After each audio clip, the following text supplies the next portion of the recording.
Are we live? There we are. Now we're live. We're live there. We're almost live here.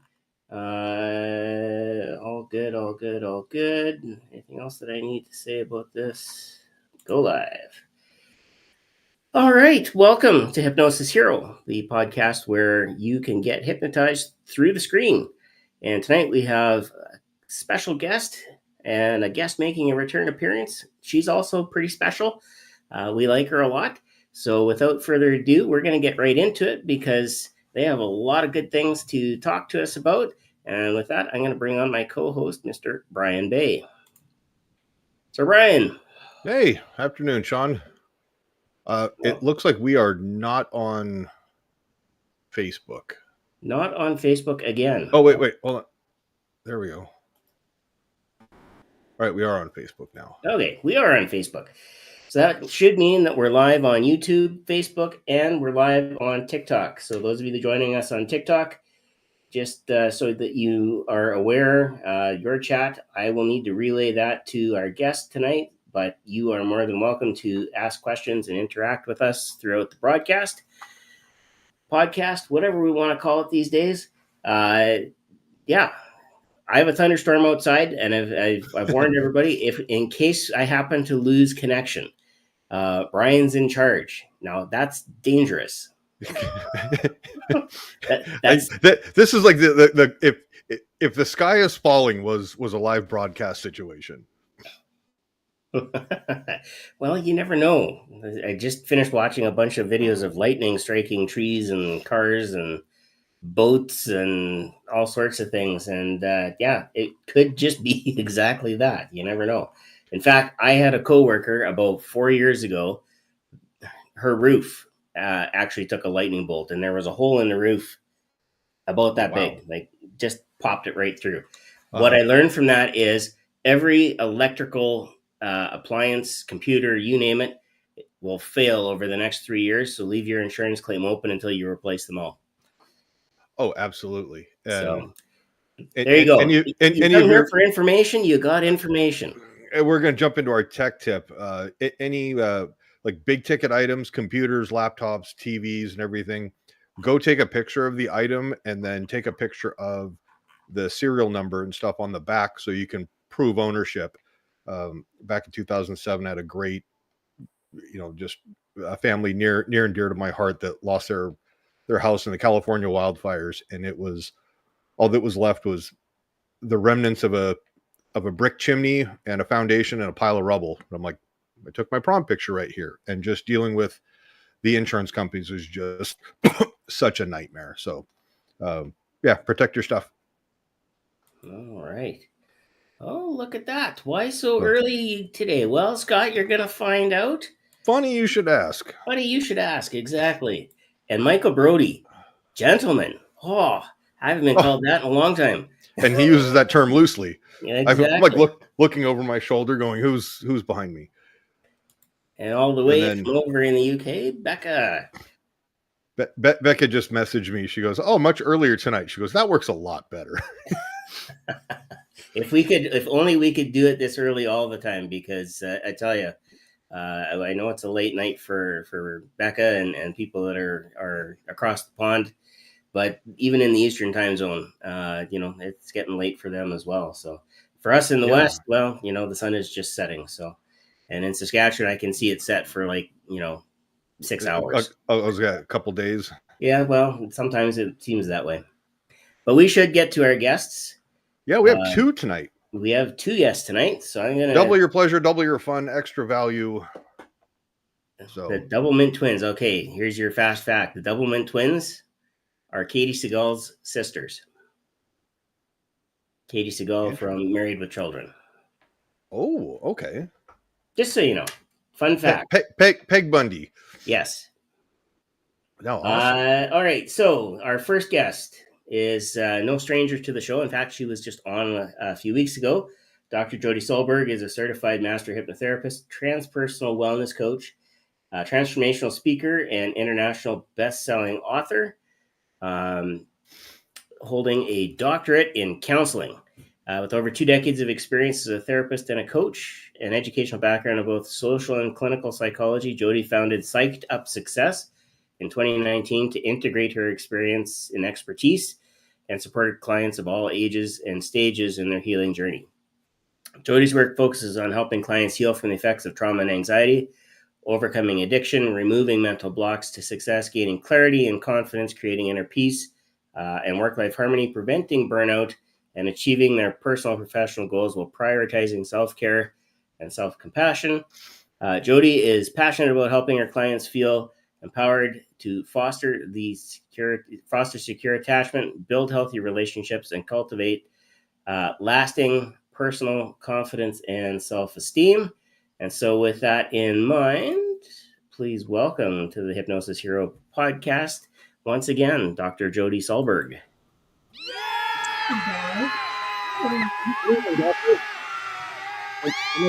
I'd be remiss if we didn't do this. We have the Grant Saunders.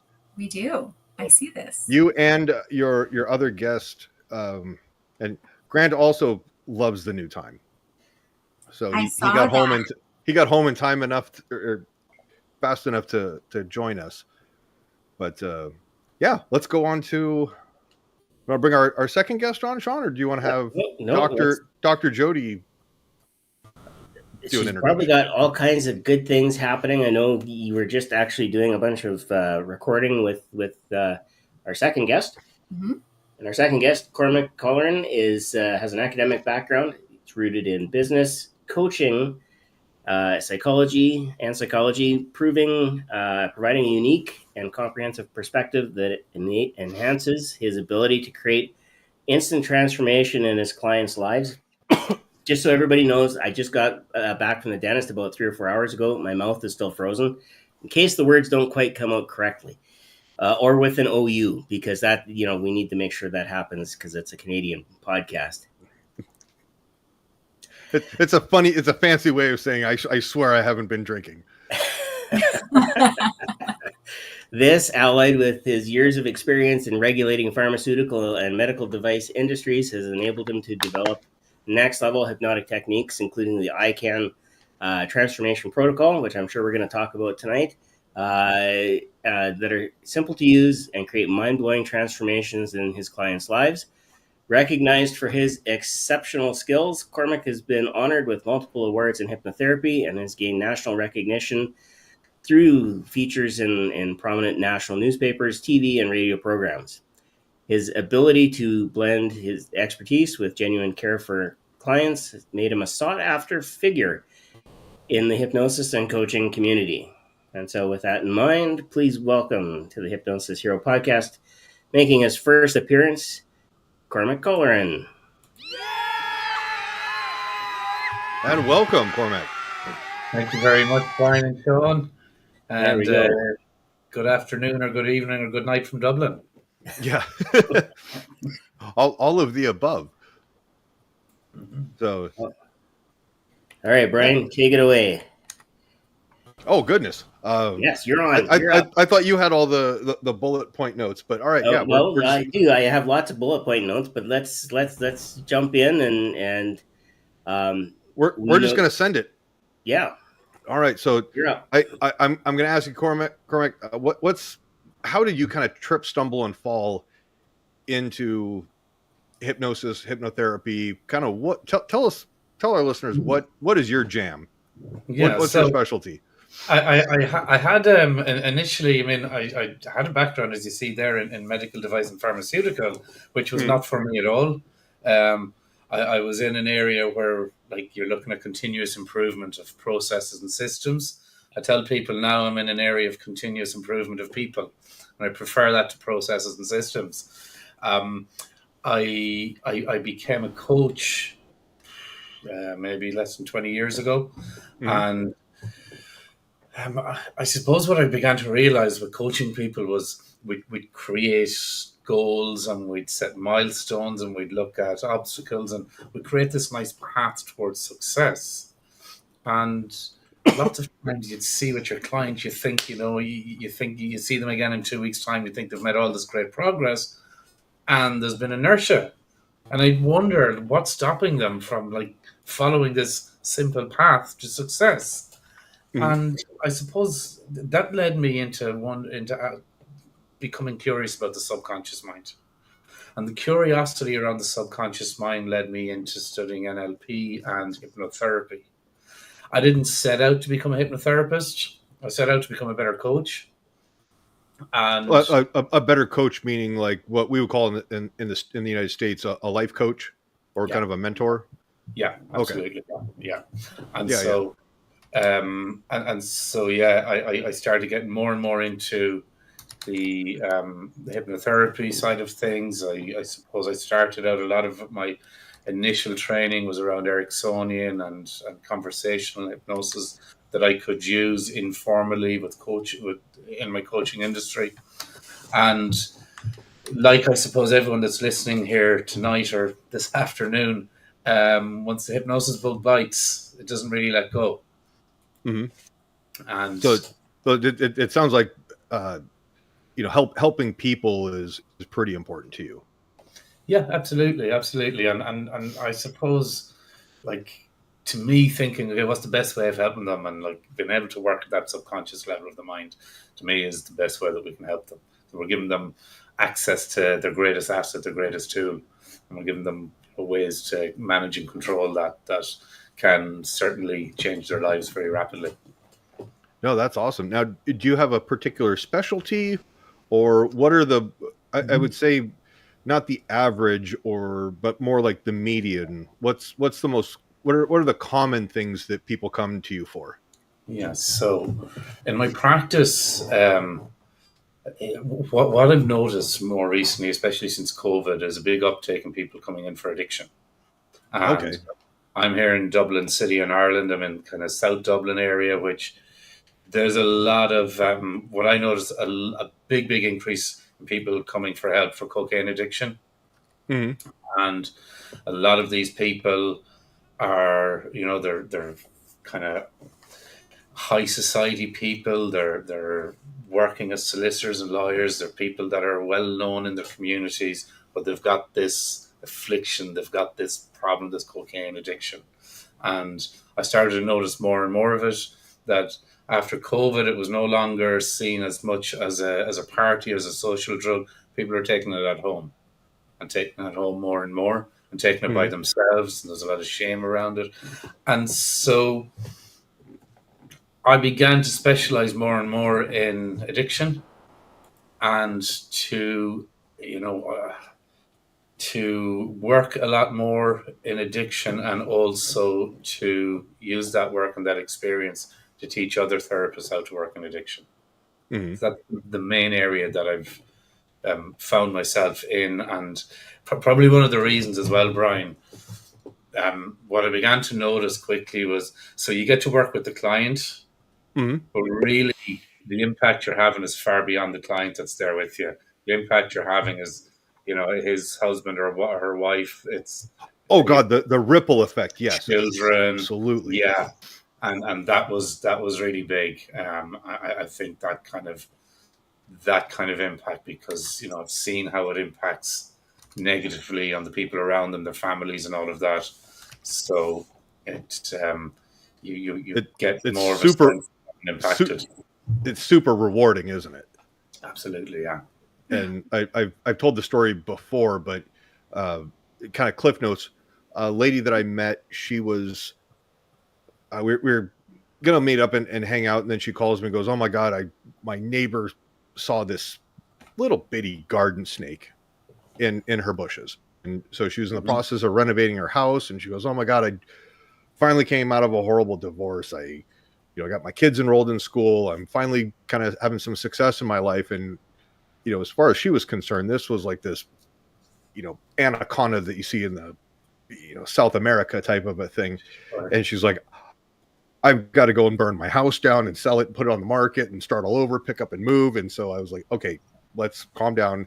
Here's a quick thing." And she goes off and goes home, and she calls me, let me know that she got home safe. And she was like crying. She was like, "You gave me my life back. I don't have to, I rounded the corner and just felt all this joy and everything." So yeah, I'm kind of sitting there going like, I am a Harry Potter wizard after that. But so I'm going to throw this out to kind of both of you.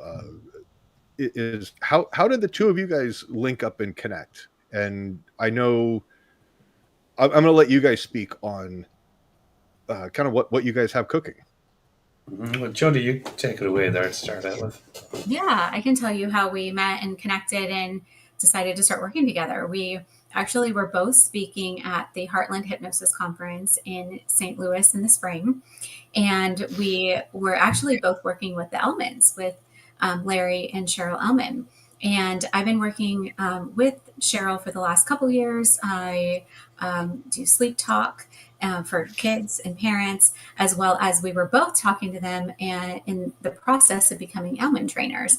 And Cheryl had gone to one of Cormac's cocaine addiction classes for his training. And he had another one coming up that they were sponsoring. So the Ellmans were sponsoring his training in May. And now sleep talk, is that to help kids go to sleep, stay asleep, or is that you're talking to them while they're sleeping? Talking to them while they're sleeping. Okay. Yeah, so it can help with all sorts of different challenges, anything from ADHD and autism to aggression to potty training issues and different habits and defiance and school issues and all sorts of things. But yeah, that is something where you're teaching parents actually to give positive suggestions to their kids while they're sleeping for positive results. And so that's also something I'm teaming up with Cheryl. We're doing a training on later this month, actually. So that was, a connection that we had really was, meeting through them, but then we saw each other speak. And so Cormac first saw me speak with Cheryl about sleep talk, actually. And then I was speaking on my own about trauma and breaking generational cycles. And he was speaking on addiction. And so we saw each other speak. And of course, we were in the Ellmans talks as well. And, we got to talking and figured out that we got along really well and that the things that we were talking about were very complementary. And I actually spent about 10 years of my career working with people who had drug and alcohol convictions. And so I had really been heavily in that trauma and addiction space throughout my career. And so there was a lot of things that we talked about that we had in common, but also things that we thought could add to what the other person was talking about. And so he ended up inviting me to go and basically do a bonus on being trauma informed for his cocaine addiction training at the end of May.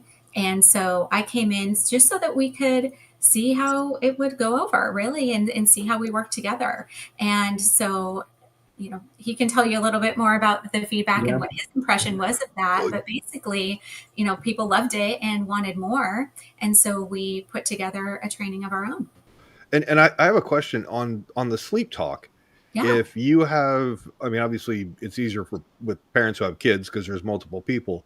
But if somebody was wanting to take part in the sleep talk for themselves, are there audio recordings that you could have? So it's like, okay, you set you download it to your phone and you say, at this time, I want this, an hour after I go to bed, I'm conked out. And then this thing just starts playing in the background.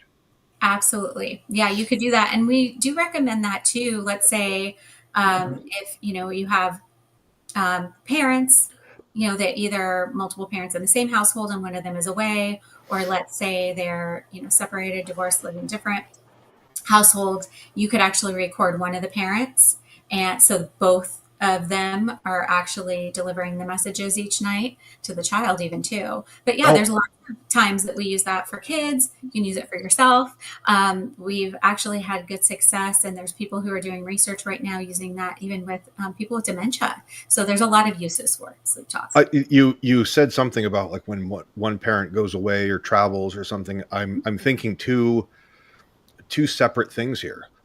One where you have divorced families, where you have long distance, where it's like, okay, kids may not see mom or dad until summertime, but then also more importantly, armed forces deployments, especially in naval operations. You're going to have people go out on the boat, and it may be 2-3 weeks. It could be 6 months. It's a way to kind of take away some of that anxiety for the kids. It's like, okay, subconsciously you hear mom or dad's voice, and there's some reassurance, and it kind of it maintains that connection closer to home. It does, absolutely. Yeah, and I work with a lot of military families, and it is really, like you said, soothing. It's really to help build confidence, self-esteem, and really instill that unconditional love and secure attachment in the children. And so, yeah, that's a wonderful use for it. And like you said, families where it's not going to be every night that they're going to see both parents when they go to bed, then, recordings, technology makes it so much easier now, especially like you said, if it's going to be a longer, distance, or let's say a transition, they're moving, that, in the middle of a divorce, things like that. I've done a lot of work with families that were in those transition times, and it's really helpful to give the children that nice, smooth transition and to feel that unconditional love and secure attachment throughout, so that it's not impacting them, as much as they're growing up. And you can work with any age. So all the way down to, teenagers and beyond. Oh, awesome. So real quick, I'm going to pop a couple of comments. So Mark Burris says, good afternoon, good evening, everybody. So Mark, thanks for joining us. And then Cormac, we're going to, Becca says she could listen to your voice all the time. She loves the Irish accent. I'm inclined to agree. And she says the voice is already hypnotic. So Right. Cormac, you have a fan. Speaking of that voices, happens a lot wherever we go. Yeah. He gets fans. Yes. Speaking of guys with voices and accents, welcome to Penman online on TikTok. Penman the Imaginator was just at the Fringe Festival in, I believe, Edinburgh, one of the two. We have quite a few people joining us. Gen C was in for a little bit. I have Genuine Frankenstein and Jiri and Jelly Gal sitting all listening intently, and I'm sure it's the Irish lilt that draws people in. I don't think it's the Canadian A. Well, we'll let him talk now and tell you his side of the story. Then, yeah, absolutely. Yeah. Well, so like Jodie said, we did meet at St. Louis at the Heartlands Conference. We were both speaking there, and I bring a very much solution-focused approach to all of my work, and I was speaking specifically around addiction there. And as Jodie said, she's has specialized most of her career in trauma-informed work, and so we had an idea that there was a training that I was running in back in May in Dublin and online, and so Jodie decided she agreed to come over. I invited her to come and to give a new module just to test it out, a new module on the training, and that was all the trauma-informed side of things. And because we know, like, there may be a surface level addiction, and it can manifest in many different ways, but what's beneath the surface, if we clear one addiction, it might pop up somewhere else. And this was the trauma-informed approach that Jodie was bringing. And when we ran that training and added in that module, it got a lot of interest. It really did. Now, when you talk about you help treat one addiction that it could pop up somewhere else, are you saying that you basically trade one addiction for another? Well, so for example, I spoke with I worked with a lady a few months ago. I helped her to quit smoking. A few months later, she called me and said, I'm not smoking, but I've been eating a lot more extra chocolate, a lot more extra sugary things. And so when I worked with her, one of the things that came up was that when she was six years of age, she fell out of a tree. Her mom, she was one of maybe 6 siblings. It's common in that age group in Ireland, but she was one of 6 siblings, and she one of her siblings had severe autism with violent tendencies, and he was bigger and stronger than her and older than her. So she grew up being afraid, and she grew up seeing that her parents had to spend a lot of their time and attention on this older brother. So when she fell out of the tree that day and cried, she had a thought: do I go run to mom for the love, the affection, the protection I need? And instead of going to mom, she went to the biscuit tin. You might call it the cookie jar. And God. yeah. And from the age of 6 years of age to 7 years of age, she put up between 40 and 50 pounds weight in that year, which Oh, that'll is do it. phenomenal for a child that size. And so she's had those issues throughout her life. So the real issue was the lack of that unconditional love. And so the sugar was her solution, was the unconscious solution that she chose. Right. Prior to that, the cigarette was the unconscious solution. So typically, as therapists, we might deal with an addiction and get rid of the addiction. But sometimes it can manifest again, and that's where we need to be able to clear it out at the core level, whatever is underlying it.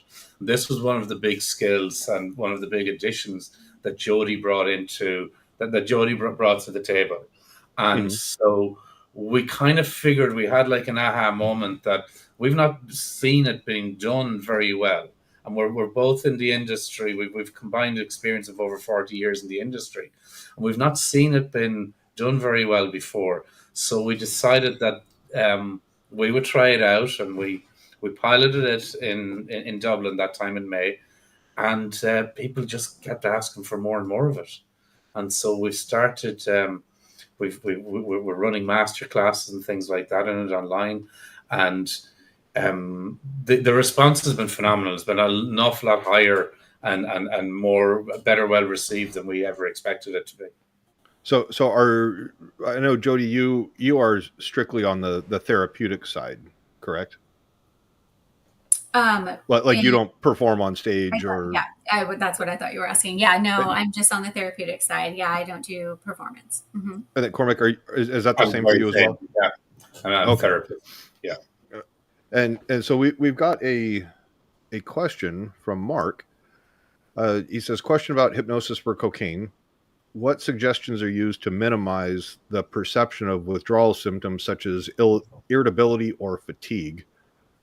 Or is there just kind of, you're just going to have to grin and bear it and suffer through it? Yeah, not necessarily. I mean, like, Mark, very much as you would imagine, as a result of today's session, you'll have more energy. You feel good about this. We can give the suggestions that we want. So I would typically ask the client, what do you want? And I'm studiously taking notes and using exactly their words. So what do you want? How do you want to feel? How would you know in the coming days that what we've done here has been successful? How would you know in the coming weeks and months that what we're doing is successful? So beyond just the letting go of the habit of the cocaine, how else would you know it was successful? So you've not just quit and you're a mess, but you've quit and you feel good and you're getting on with life.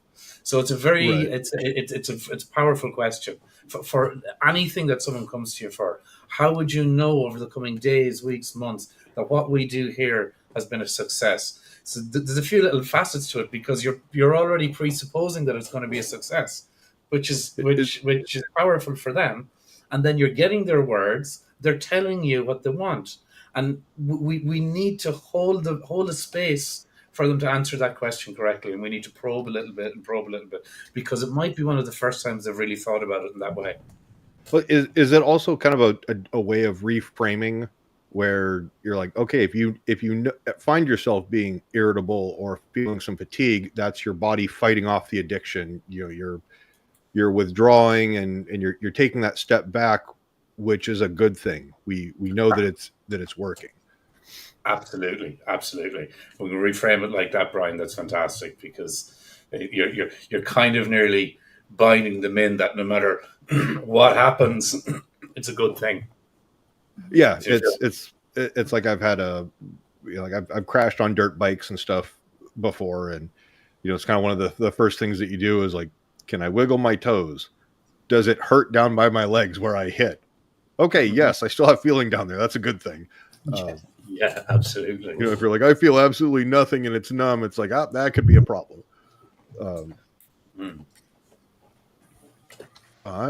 So I have a question, because trauma informed and results focused are big buzzwords in the education world as well.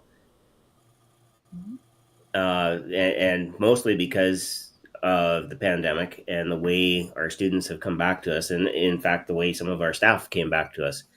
There are some real issues that need and should be dealt with, and are being dealt with over time. Are there ways that, in an educational setting, we could be dealing with those traumas? Kids, especially the high school kids, are getting their hands on vapes and all kinds of wonderful things, despite the fact that it's not legal, or mostly not legal, until after the age of I believe 18 in this province. So what is it? What are some things that we should be looking for so that we can help students, help people, send them your way for some assistance? Yeah, that's a great question. Like you said, both of those things, are really prevalent now, and people are starting to have more awareness around them. And, that's one of the reasons why we wanted to put our training together, to help other practitioners be able to help more people, because we can only reach so many people, just the two of us. And so being able to, really spread more awareness around how to have those results focused, solution focused techniques, and then also how to be more trauma informed, because when you are going to see people, period, but also definitely people with addiction, you're going to, come across trauma, even if they're not aware of it. Like Cormac was telling you with that story of that woman who, when she was 6, she had this, trauma that happened. There's a little bit of a backstory there, of why she didn't have that safety and security of feeling like she could reach out to her caregivers.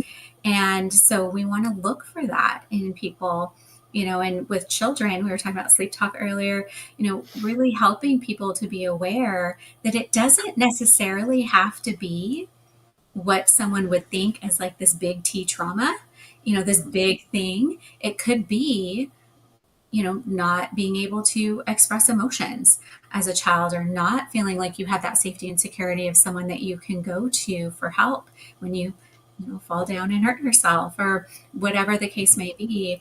That trauma doesn't have to be, this big incident.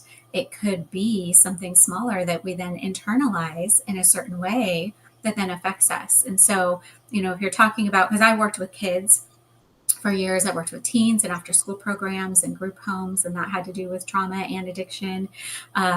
Worked with families my whole career around, whether it was abuse or addiction or attachment issues and traumas. And so really just educating people and helping them to understand, the things that do affect us in small and big ways, and then having more practitioners. I know Cormac talks about that a lot too, is having more people that are trained on what to help people around, what to look for, and how to deal with these types of issues. So Cormac, do you want to jump in and tell a little bit about the training perspective? Even educating the parents a lot as well. Like, so Jodie's talking about their big T versus little t with trauma.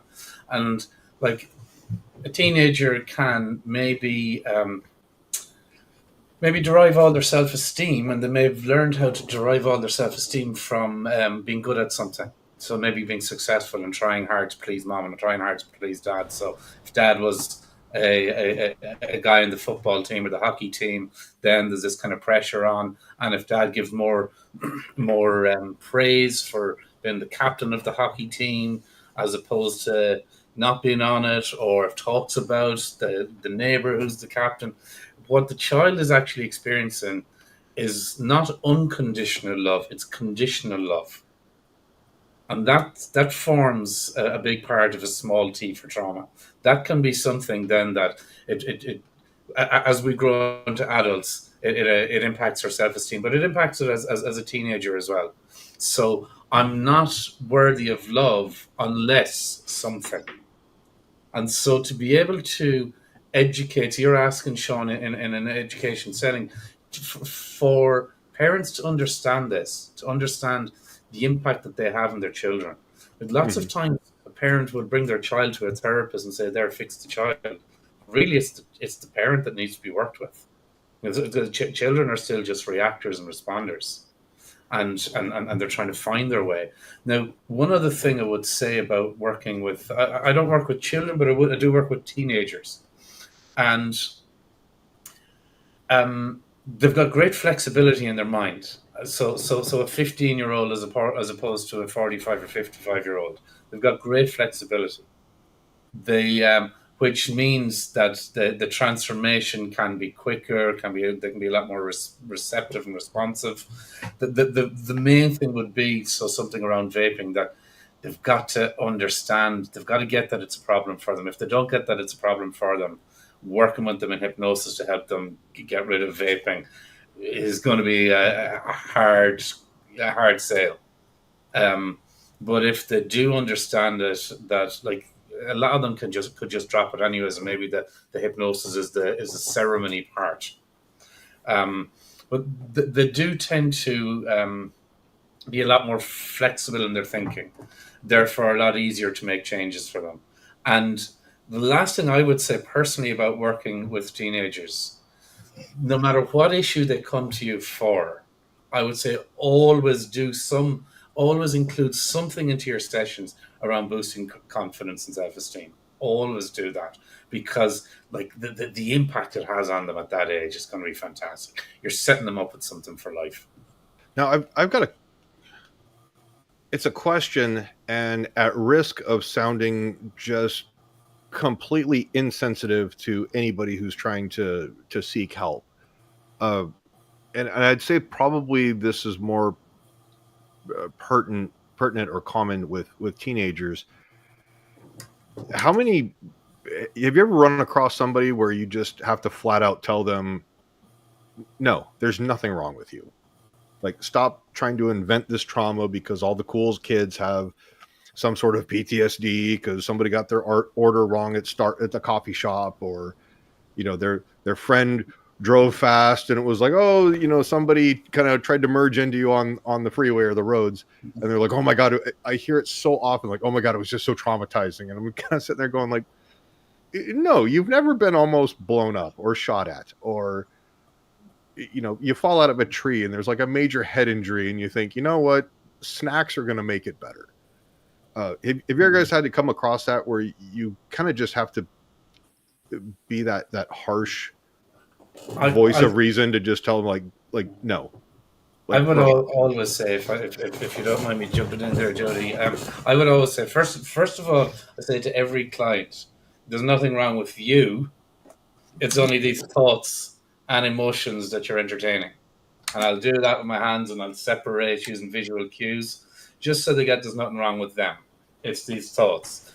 Now, on that, what popped into my mind was working with a teenager. The mum brought her in, and she had these kind of quirks. You might call it Tourette's, but it was never diagnosed as Tourette's as far as I was aware.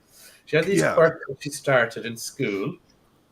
And if you'll forgive me... Like they manufacture these things in order to get attention.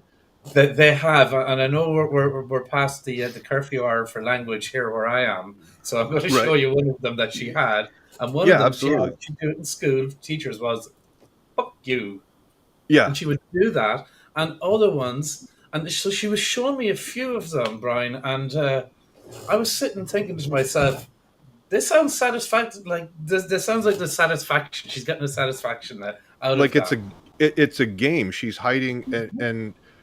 You find a lot of this stuff, especially Pacific Northwest, where I'm from, where the politics tend to be and policies and laws tend to be very, very liberal, and it's like, one of the local sheriffs ran on a campaign, and he says, let's take the handcuffs off of our law enforcement and put them on the criminals and hold them accountable.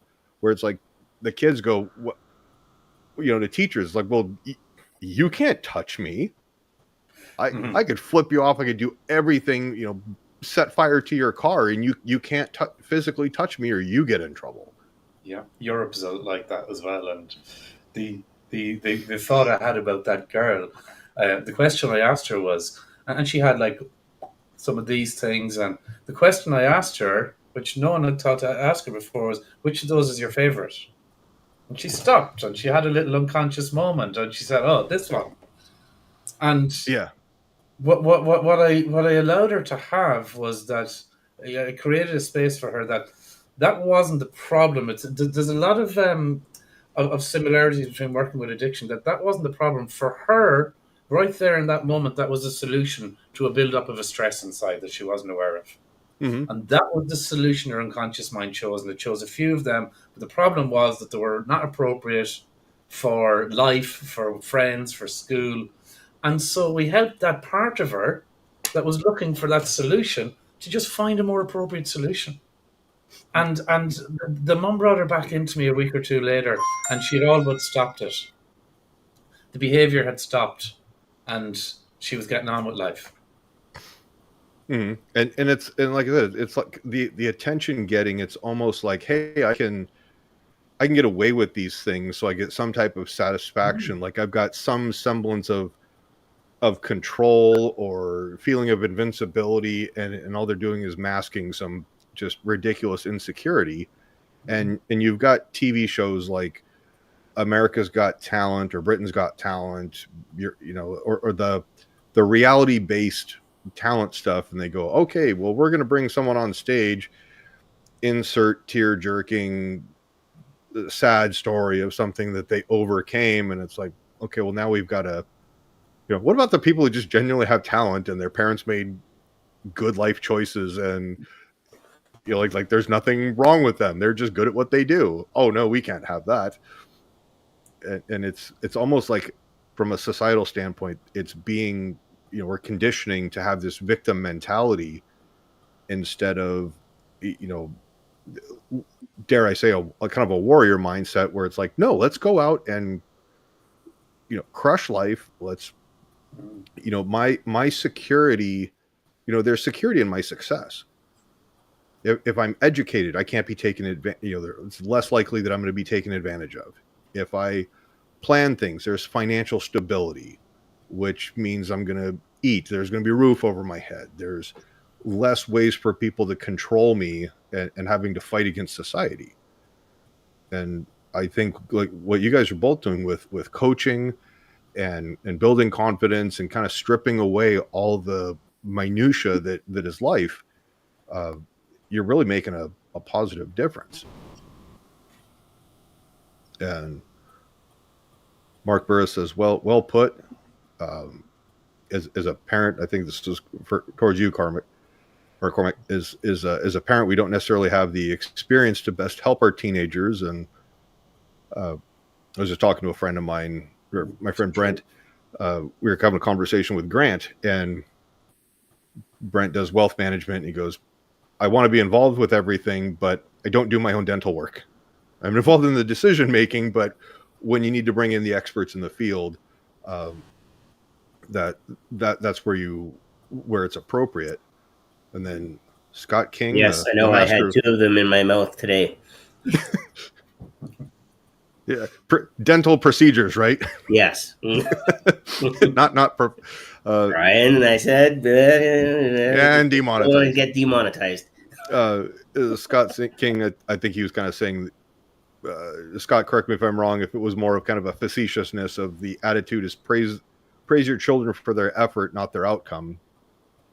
And I think that's kind of a double-edged sword. You don't want your kids to beat themselves up over, a loss that they take, or if they don't succeed in something. It's like, if you genuinely put everything into it and all of your effort, there really wasn't a whole lot left that you could do, and you just got outplayed in a sport or something, or you just didn't get selected because there was another candidate that was better, versus, hey, you were just, hey, you put some sort of minimal effort. All right, go.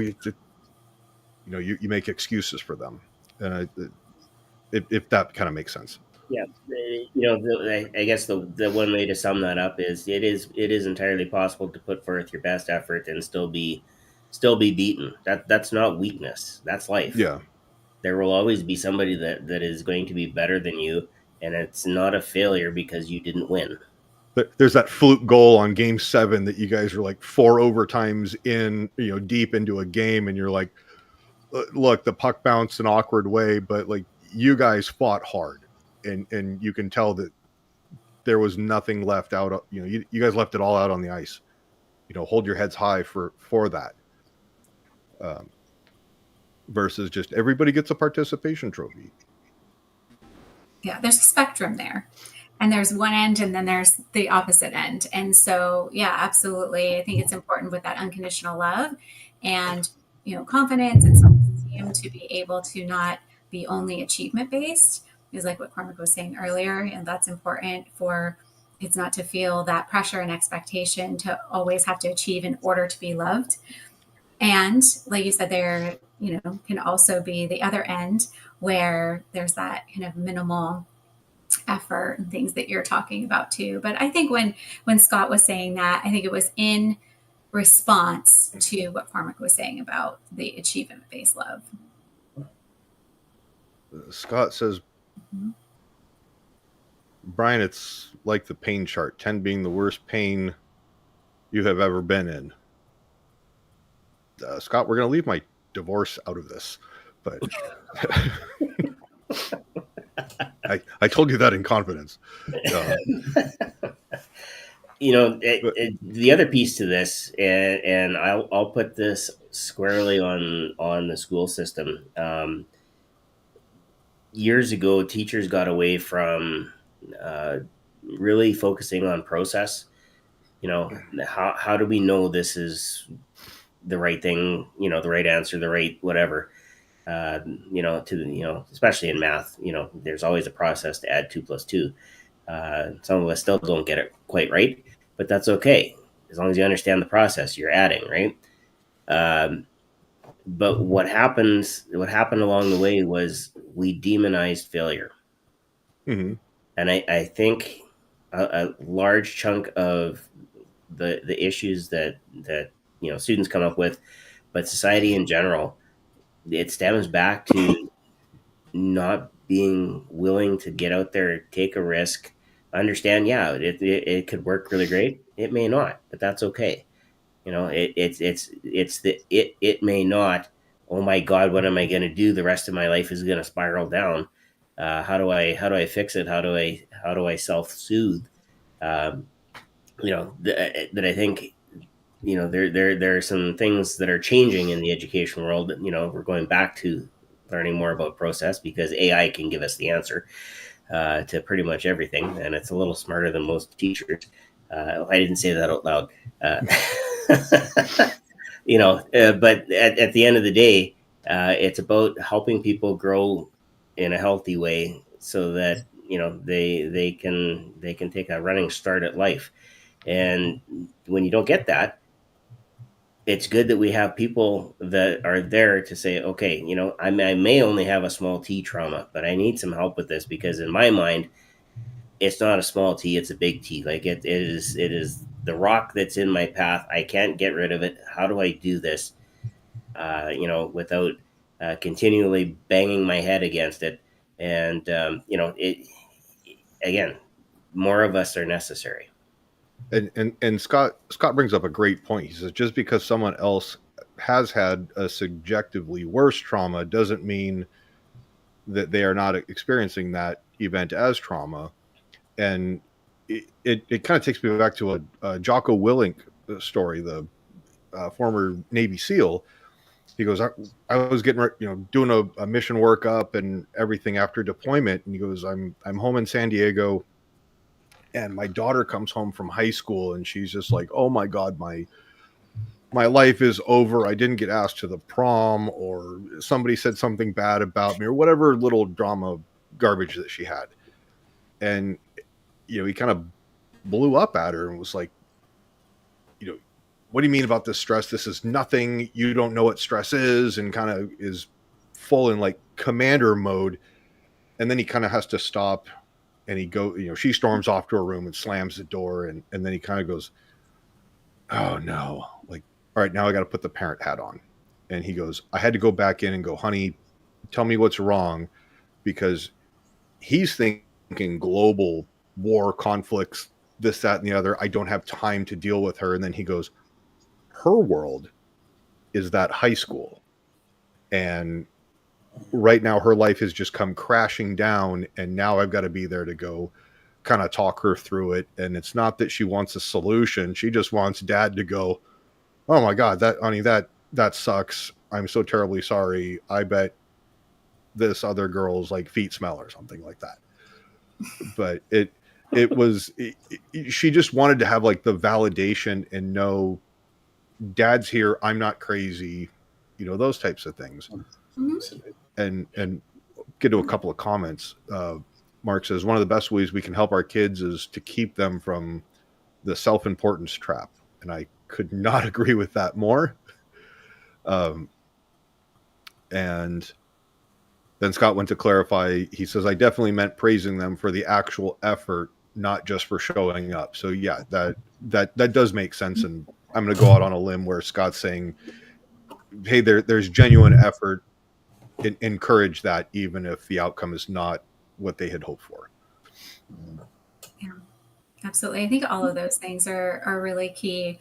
It's important not to go into the all or nothing thinking. Shawn, you were touching on that a little bit with, how our system has gone and moved towards, because that's one of the first things that I work with people on generally is that all or nothing mentality, and helping them go into more of a progress and growth focused mode, and really helping them to shift that mindset, of, win or lose, or like you said, failure is demonized, and really looking at what the progress and the process is all about, because we're continuously in growth, and often people are comparing themselves, and so they're looking at, well, my life, isn't as bad as this person's, or often they're told, even as children and growing up and into adulthood, that, well, I had it so much worse than you, or,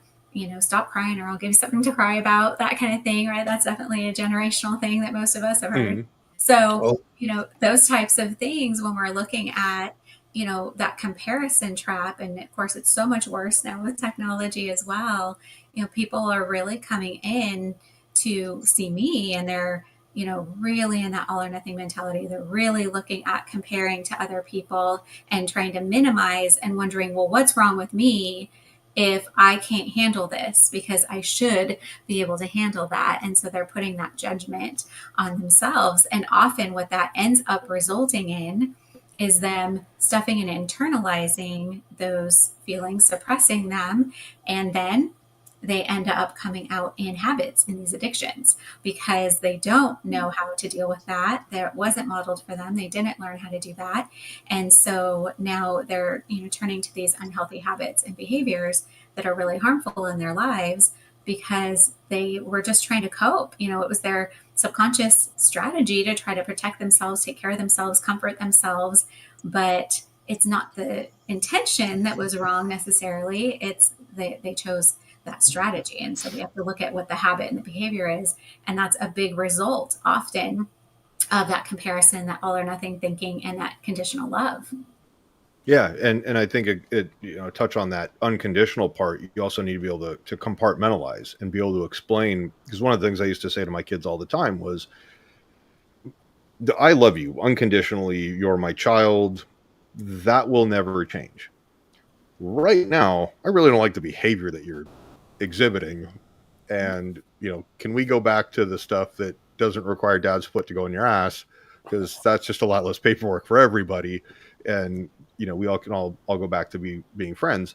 And, I think that's where a lot of people, if you're able to clarify that, and even when people, you say something that may be critical to somebody, and then all of a sudden they go flying off into the weeds. You know, you just think I'm such a horrible person. You're like, no, I'm going to shut that down right now. But have you guys ever had to do that with your clients? Well, it's the behavior. It's not the person. I have literally worked with 3 and 4-year-olds who already thought that they were bad, that it wasn't the behavior. And so that often can start really, really young, where people internalize that and then they carry that forward with them. So yeah, I've seen that in 3-year-olds, and I've seen it in 73-year-olds, you know, where I was gonna say, do you see that more of as like a defense mechanism where they're like, I don't want to take responsibility for anything. It's always got to be somebody else's fault type of a thing. It can be, but it can also be that internalizing of that conditional love too. So it can really go both ways. Cormac, how about you? Yeah, again, I'll go back to saying to someone, there's nothing wrong with you. It's just these thoughts and feelings and emotions that you've been entertaining. Lots of times if people come with anxiety or panic, they think that they're a flawed person. And really what we know is there's just an unconscious pattern that they're running over and over that they've learned at some point in their life when it was probably beneficial for them to learn it. Like so as we know, anxiety is like it's a protective mechanism. So if we're under times of stress, yeah, we can learn it. And then the subconscious mind likes what's familiar to it, so it runs the same pattern, puts it on repeat. So it's like an alarm being turned on in our body, and like when there's no smoke in the kitchen, the alarm is still going. And then we got to update, we got to let the unconscious mind know that, you know what, there's no smoke in the kitchen anymore. We can turn off the alarm. And sometimes our work with our clients is just updating. That's something that's been running. It's been a pattern that's been running for 10 years, 20 years, 30 years, 40 years. And we got to help them realize, whoa, there's another option. We don't need to be up there with things. We can bring it down to here. I actually had that with the client that I've started working with, and we went back to her grade 7, and that grade 7 girl created the protection for her that was existing up until this point, and she's just a bit older than I am. So, you know, that's a number of years. And I said, well, you know, why don't you thank that young lady for doing the best that she could at the time? Yes. Tell her you're going to take the next step on your own, and you're going to leave her, you're going to leave her protection behind, and you're going to take that next step because you're stepping out and stepping forward. And after, when we were talking about it, I said, what did that grade 7 you think about that? And she said, oh, she was relieved. She was tired of having to continually protect me. Yeah, she was. And kind of you go back to the anxiety. Do you ever have to kind of define it for somebody? You know, for example, you know, some anxiety, like you said, is a good thing. You know, now I know you guys may not have this, you know, thanks to St. Patrick, he drove all the snakes out of Ireland. But, you know, if I'm walking down a path and all of a sudden I hear this god awful rattling noise and I see a big rattlesnake, you know, coiling itself up, I'm going to get pretty damn anxious pretty damn fast. And that's my natural instinct going, don't do something stupid right now, back away slowly, and, you know, you're going to take a detour. But I would say that differs from, hey, I'm trying to go to sleep and I've just got this feeling of dread that I can't identify or put my finger on it or whatever. And it's more of like, I'm not wanting to feel anxious. It's okay. You're able to say, okay, here's something that's genuinely there versus, all right, you just have a healthy fear. I can answer that there for you, Brian, because I saw a client really quite recently, and just have a little bit of it goes back to 30 years ago in Ireland. There was a war in the north, and the IRA, the guerrilla warfare, they needed to fund their war. And some of the things that would have happened was that comes to the south, if they found out about someone that was like wealthy, big business owners, and they may kidnap them or their family members and demand a ransom. And this was common practice 30 to 40 years ago. And this client came to me, and 30 years ago, he was advised that he needed to put his family under protection, and there was police around his house all the time. He had to take different routes to work. And so obviously that created a high anxiety, and that kept him awake back then. He hasn't slept a night properly since then. War is over 30 years. Yeah. But the amygdala is still open. It's still like scanning for that threat. And again, like Shawn talking to the lady about the 7-year-old, we need to lots of time we just need to update people, update their unconscious mind to say the thing that was happening there, and your subconscious mind did this to protect you. So insomnia, sure, like it would be prudential for us to stay awake if we're under threat. It would be like we're more vulnerable when we're asleep. So that was a good like evolutionary thing to keep him awake. I mean, logically it's not, but instinctually it is. It's a good thing to do.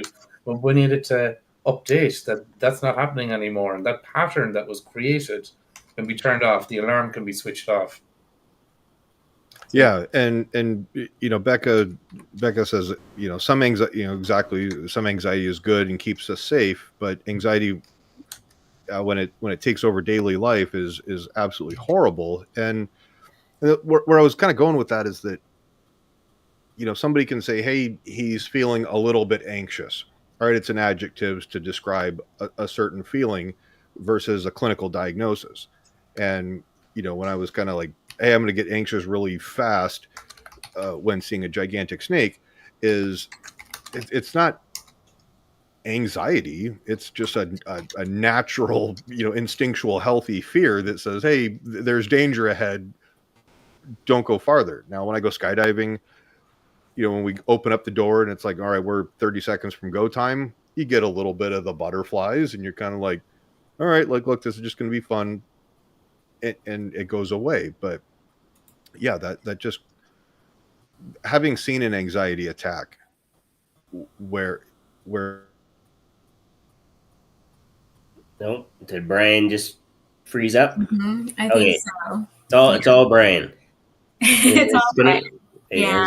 There you are. Yep. Okay. I'm back. All of a sudden I saw this big disconnected. We're trying to get back online. No, I've seen an anxiety attack, and it's to a close level. And there he goes again. There he goes again. Yeah. So I'll jump in there since he's going in and out. So, there's a big difference between feeling anxious in this moment and someone who, for example, like Becca was saying, when anxiety takes over and their nervous system gets stuck in this activation, right? And so, Brian, you were just talking about somebody who had, an anxiety attack, and that can be really scary. So it's important to distinguish that, because emotions, we're meant to feel them and like a wave and just let them pass and release them. And often what happens is people get stuck because they either can't deal with that, they don't know how to deal with that in that moment. We try to power through and we say, well, I can't deal with that right now. And so we store that. And so when Cormac was saying, her amygdala was wide open, or his was, really just scanning for those threats all of the time and feeling like they're still in that situation, often that can lead to, a bigger anxiety problem. But yeah, when we feel anxious, our emotions are basically physiological responses that we put words to. So there's things that are happening in our brains, in our bodies. Just like you said, Brian, like if you have the door open and you're getting ready to jump out of that airplane, you're going to get those butterflies. You can feel those things happening in your body, but you're like, I'm anxious in this moment. It's not, I'm going to be anxious forever. And so often people put that label on themselves. Same thing with addiction. They'll say like, this is who I am, and that's not changing. Versus I'm feeling anxious in this moment in time, which is really what it is. And it's similar to depression. Like I can say I'm depressed because I don't know how else to describe it. when in fact, like, look, it's cloudy outside, it's gloomy, I broke up with a relationship, family member passed away, stuff like that, where you're kind of grieving. But the clinical term of definition, as I understand it to be, is like life's good, work's good, social circle, all of the things that a healthy life should have. But there's still this void that's there, where it's like this isn't normal. And I'm not sure if we popped this question or comment from Becca, that she can talk firsthand about anxiety and having it be very difficult, worrying over a lot of different things. Becca, I'll ask, how would you describe like the feeling? Like, I know if I'm going to skydive or do something I'll get a little bit of the butterflies, and then I kind of get like this warm, fuzzy feeling that's kind of tingly, that's really more of an adrenaline dump and all that stuff. I don't know how somebody feels if it's all of a sudden like a tightness in your chest.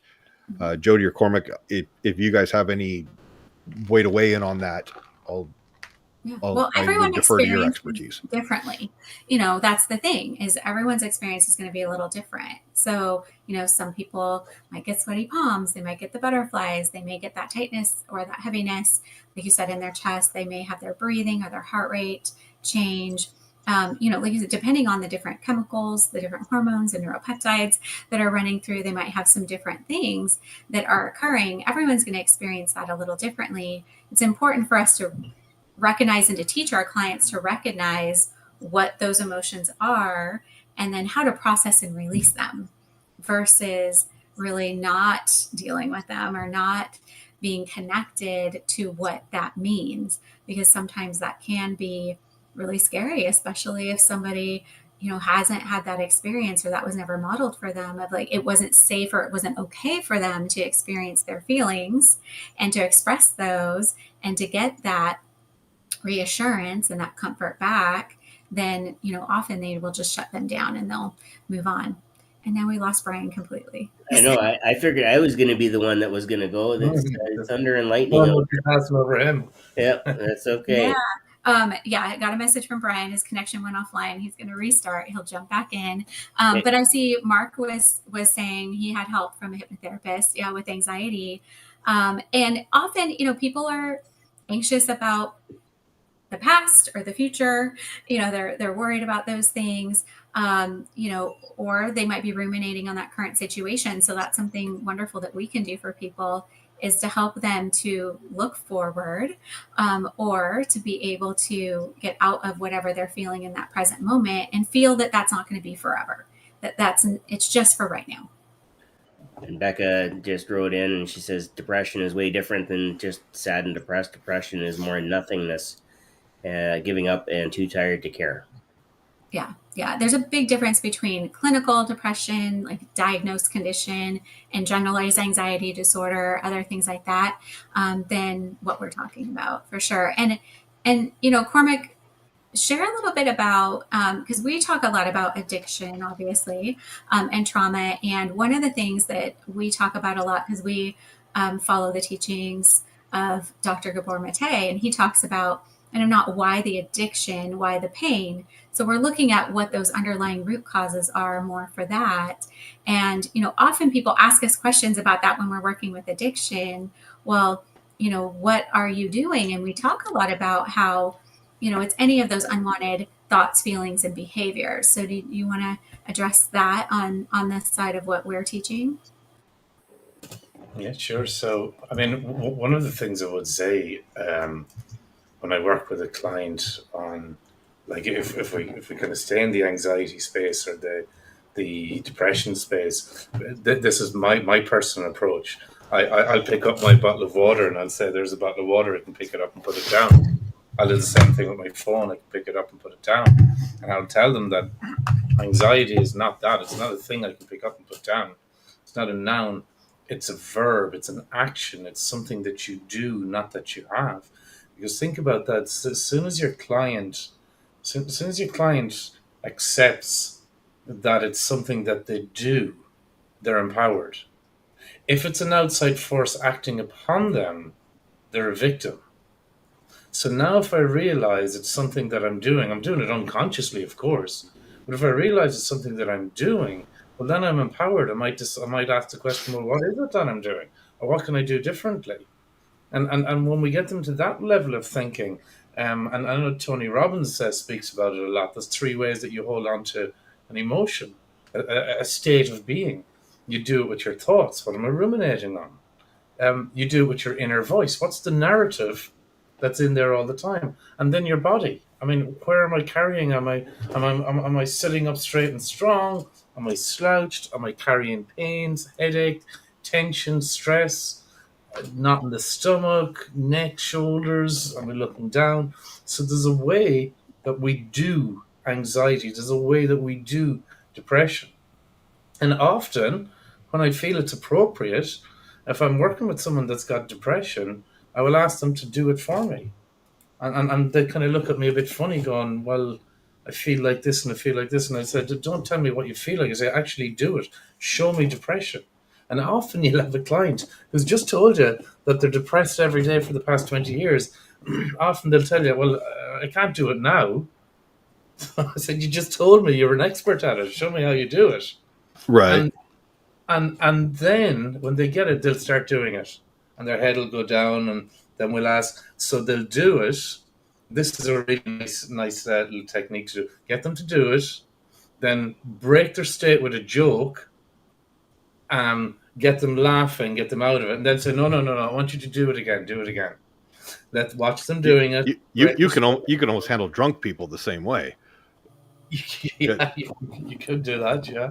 And like ultimately what you're doing is you're showing them that they've got control over this. Mm-hmm. That they're actually doing it. They can go in, go out, go in, go out. You're showing them that they've got control, and then you're helping them understand what are you doing here. So when they understand the unconscious processes that are controlling them, yeah, then they can do something different about it. Yeah. No, that it's really interesting because sometimes when people just get stuck in this loop, and you just need something to just snap them out of it, and they're just kind of like, wait a minute. So sometimes I'll just start rattling off just some of the most obnoxious stuff in the world, and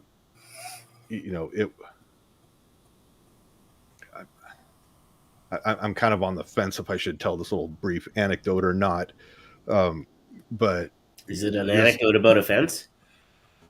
No, I'm like, oh, all right, send it.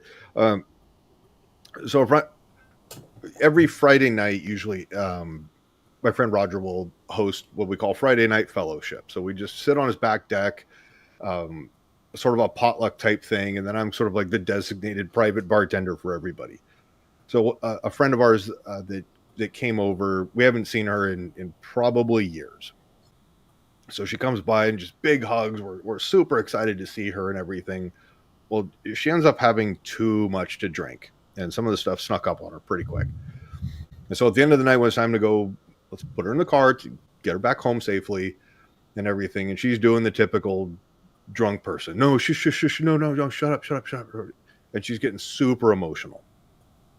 And so she keeps kind of playfully like slapping my face, like, no, shut up, listen. And I was like, honey, you're super emotional. Like, if you slap me in the face one more time, I'm going to come. And all of a sudden, like, all of my friends were just like, what? So it's out of nowhere. And so she starts laughing, and I'm like, sweetie, let's no more being sad. Like, let's get you in the car. And so that kind of was that thing that kind of snapped her out of it. And then we had to check on her, like, how's your liver? You flogged it pretty hard last night, and life was good. But like you said, you have to just throw something of the unexpected in there, whether you're being serious or not. That broke her stage, anyways. Yeah, I'm like somebody say something. You guys are all looking at me very judgmental right now. But hey, we took professionalism and just chucked it the hell out the window. if Scott's still watching, I know I'm either going to get a message from him or he's going to throw a comment in here real fast if he's not drafting it right now. It's all good. And while we're talking about state changes, you have about 3 or 4 minutes to put it in the comments.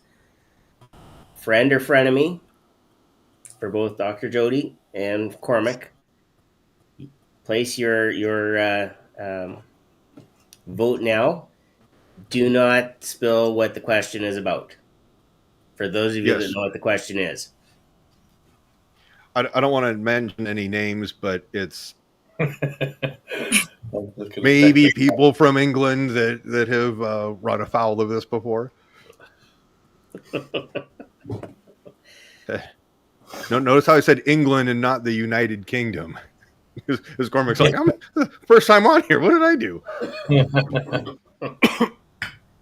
So, yeah, place your bets, everybody. Let's see. I've got to jump on. So when you guys see me looking up back and forth, I've got 2 screens. So I'm actually watching Facebook Live and YouTube and comments and everything. So I'm going to... Cormac,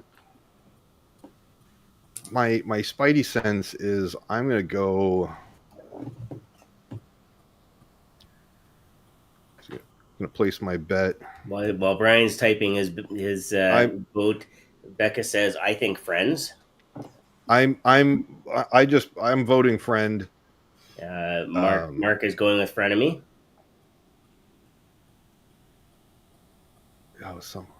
But hey, I didn't spoil any secrets this time. I didn't even spoil the surprise this time. You're starting a winning streak, Becca. I'm wondering. Well, it always starts with the first step, right, Brian? You know, that's the first step is coming out to see a professional like one of us. Mm-hmm. All good. I'm still semi-pro. But actually, you know what, Jodie? Why don't you ask the question? Okay, you're having me ask him. Wait, did you place your bet already? I'm going friend. I really am. Okay. Mm-hmm. I don't know if you have insider information or not, but I don't really. I have one potential experience to go off of, and that's it. So I don't know. Okay. If you're playing the odds. Exactly, and that's the way I'm leaning. But you want me to ask the question? You ready? Yes. Okay. So Cormac McColleran, does pineapple belong on pizza? And we're speaking like this is your personal taste or personal preference. Don't go, oh well, if it's the only thing that's like, yes, it belongs on pizza. Yes. I was about to say, with Ireland not having any snakes, like it might be worth exploring living over there because, one, it's a non-extradition country. There's been a big advertising campaign. It's currently on at the moment, and I forget what they're even advertising, but the whole story of it is the world is going crazy. Does pineapple go on pizza or doesn't it? So my kids have been talking about it and everything. That's funny. We had a friend named Jim, and that he started it. And Brian and I definitely are not pineapple on pizza friendly. And I believe, if I recall correctly, Jodie, you're with us. So I want to clarify. So Cormac, this is your personal preference. Like you would order pineapple on pizza. I would have it if it came on my pizza. I wouldn't take it off. No. That's different. So that's not the question. So because Brian qualified your personal preference. Would you order it yourself? No, I wouldn't order it, but I'd eat it. Redemption! I knew it because he would eat it if it showed up. That's one thing, but no, right.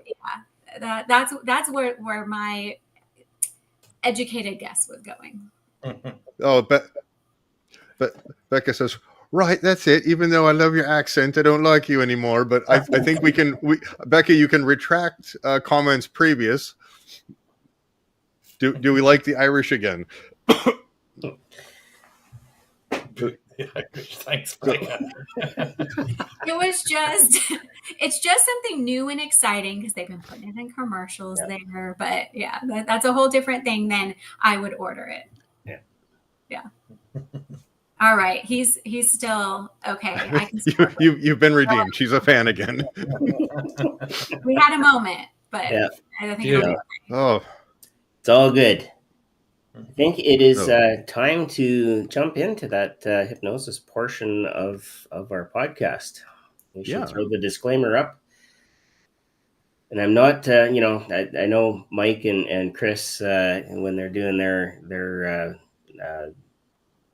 brain software podcast, they have a disclaimer, and it gets really quite funny. I'm not quite that funny.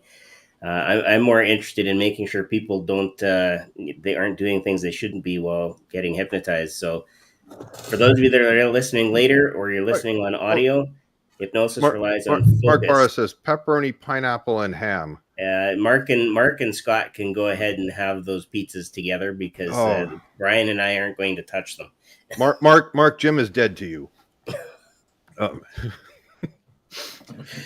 So if you are driving, cooking, standing up, doing things you shouldn't be doing while the hypnosis portion is on, please stop what you're doing or stop this and come back and listen later, because finish up what you're doing and come listen to this later. Well, exactly. Optimum listening position is going to be like relax in a recliner, laying in bed, where you're stationary. Yes. Exactly. All right, and I believe, Cormac, you are going to Yes, so I'm lead going us in this. I'm gonna duck out of the way so that there's a little more screen space for you, and I'll come back after. Yeah, definitely. Okay, so what would you like me to do? Do you want me to hypnotize someone specifically?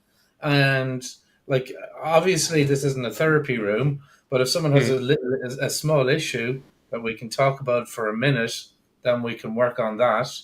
Let's go with if you want to do something for some confidence and working on some anxiety. Working on some anxiety. Okay, so maybe if somebody had a mild apprehension of pulling the trigger on some travel, maybe to Las Vegas in January of 2026. Okay. So we're going to look at, first of all, so the approach I take, I'm going to bring you through the ICANN method that I have developed and evolved myself. And what we're looking to do is identify the underlying issue or the pattern. So if there is a mild anxiety, now it's not necessarily mild anxiety around travel, it's just specifically to go to this thing, is that right? So what I want to get clear on before starting is, let's just say there's an anxiety. We'll keep it fairly broad, and we'll say that there's an anxiety pattern that's been created. And what we're going to do, maybe someone's first time traveling, an extended distance abroad. Okay. So the reason that there would be an anxiety there is because there's a pattern that's been created, a pattern of protection. And what we're going to ask the unconscious mind to do is release that pattern and let it go. So I presume everyone there can see me.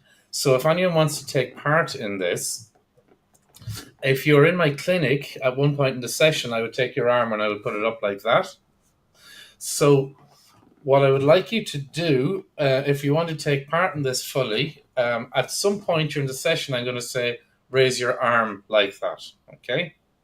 So everyone can see the way my arm is, because that arm is going to do something quite cool for you.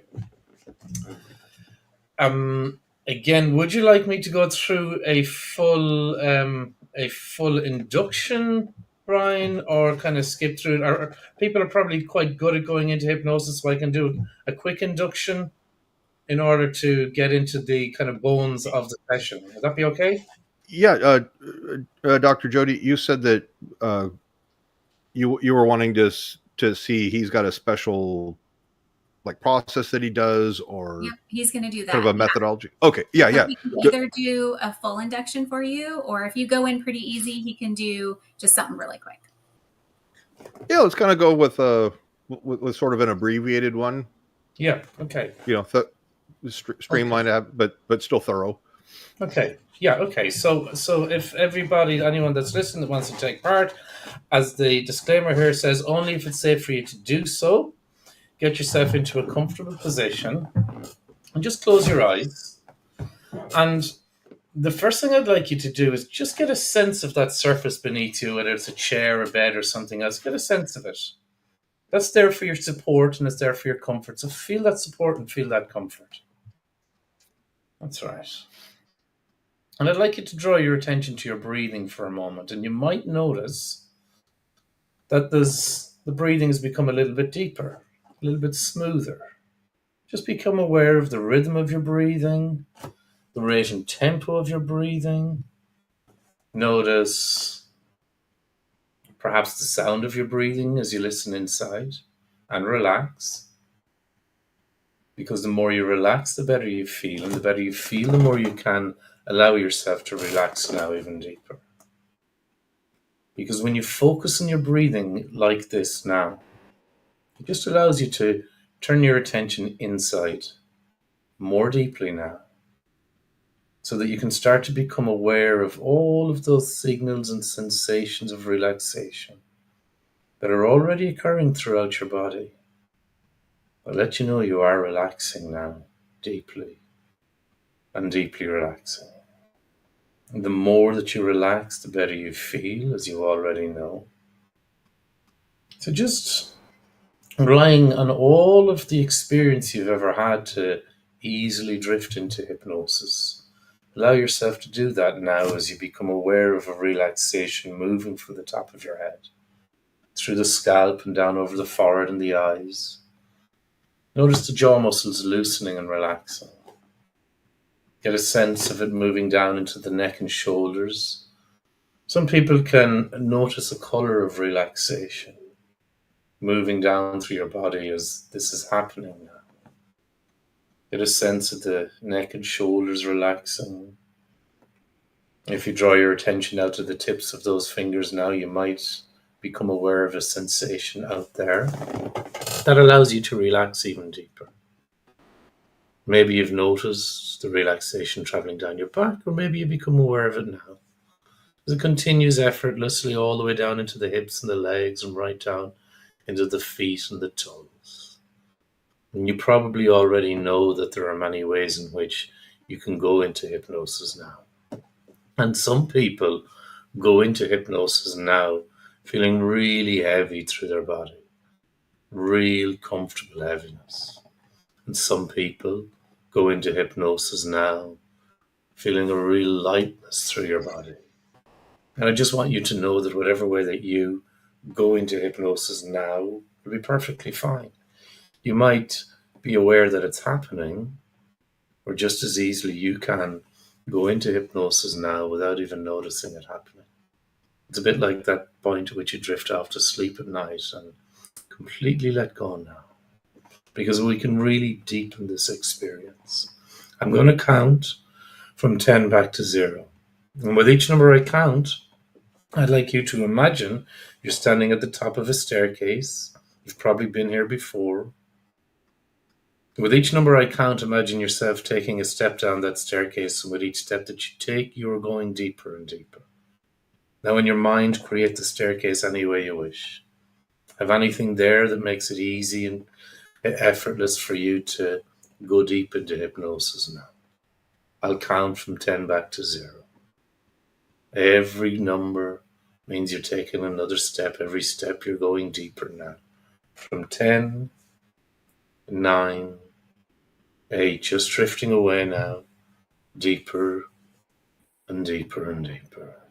7, 6, 5 deeper, 4 deeper, 3 deeper, 2, travel effortlessly.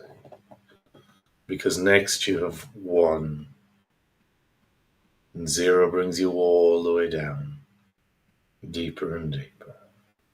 Where I would like you to imagine that right now you find yourself at the bottom of that staircase of relaxation is a corridor. This is the corridor of deep transformation.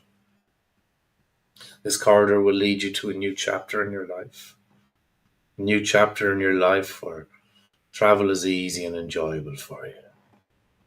A new chapter in your life where you feel confident to do those things that you'd like to do. This corridor will lead you to that new chapter in your life, not yet, but very soon. Imagine as you move along the corridor that you can see effortlessly screens, big screens like TV screens. And on these screens, they're showing you clips and movies of yourself in your future in this new chapter in your life. Imagine you can see yourself arriving to that airport, so excited about traveling away somewhere.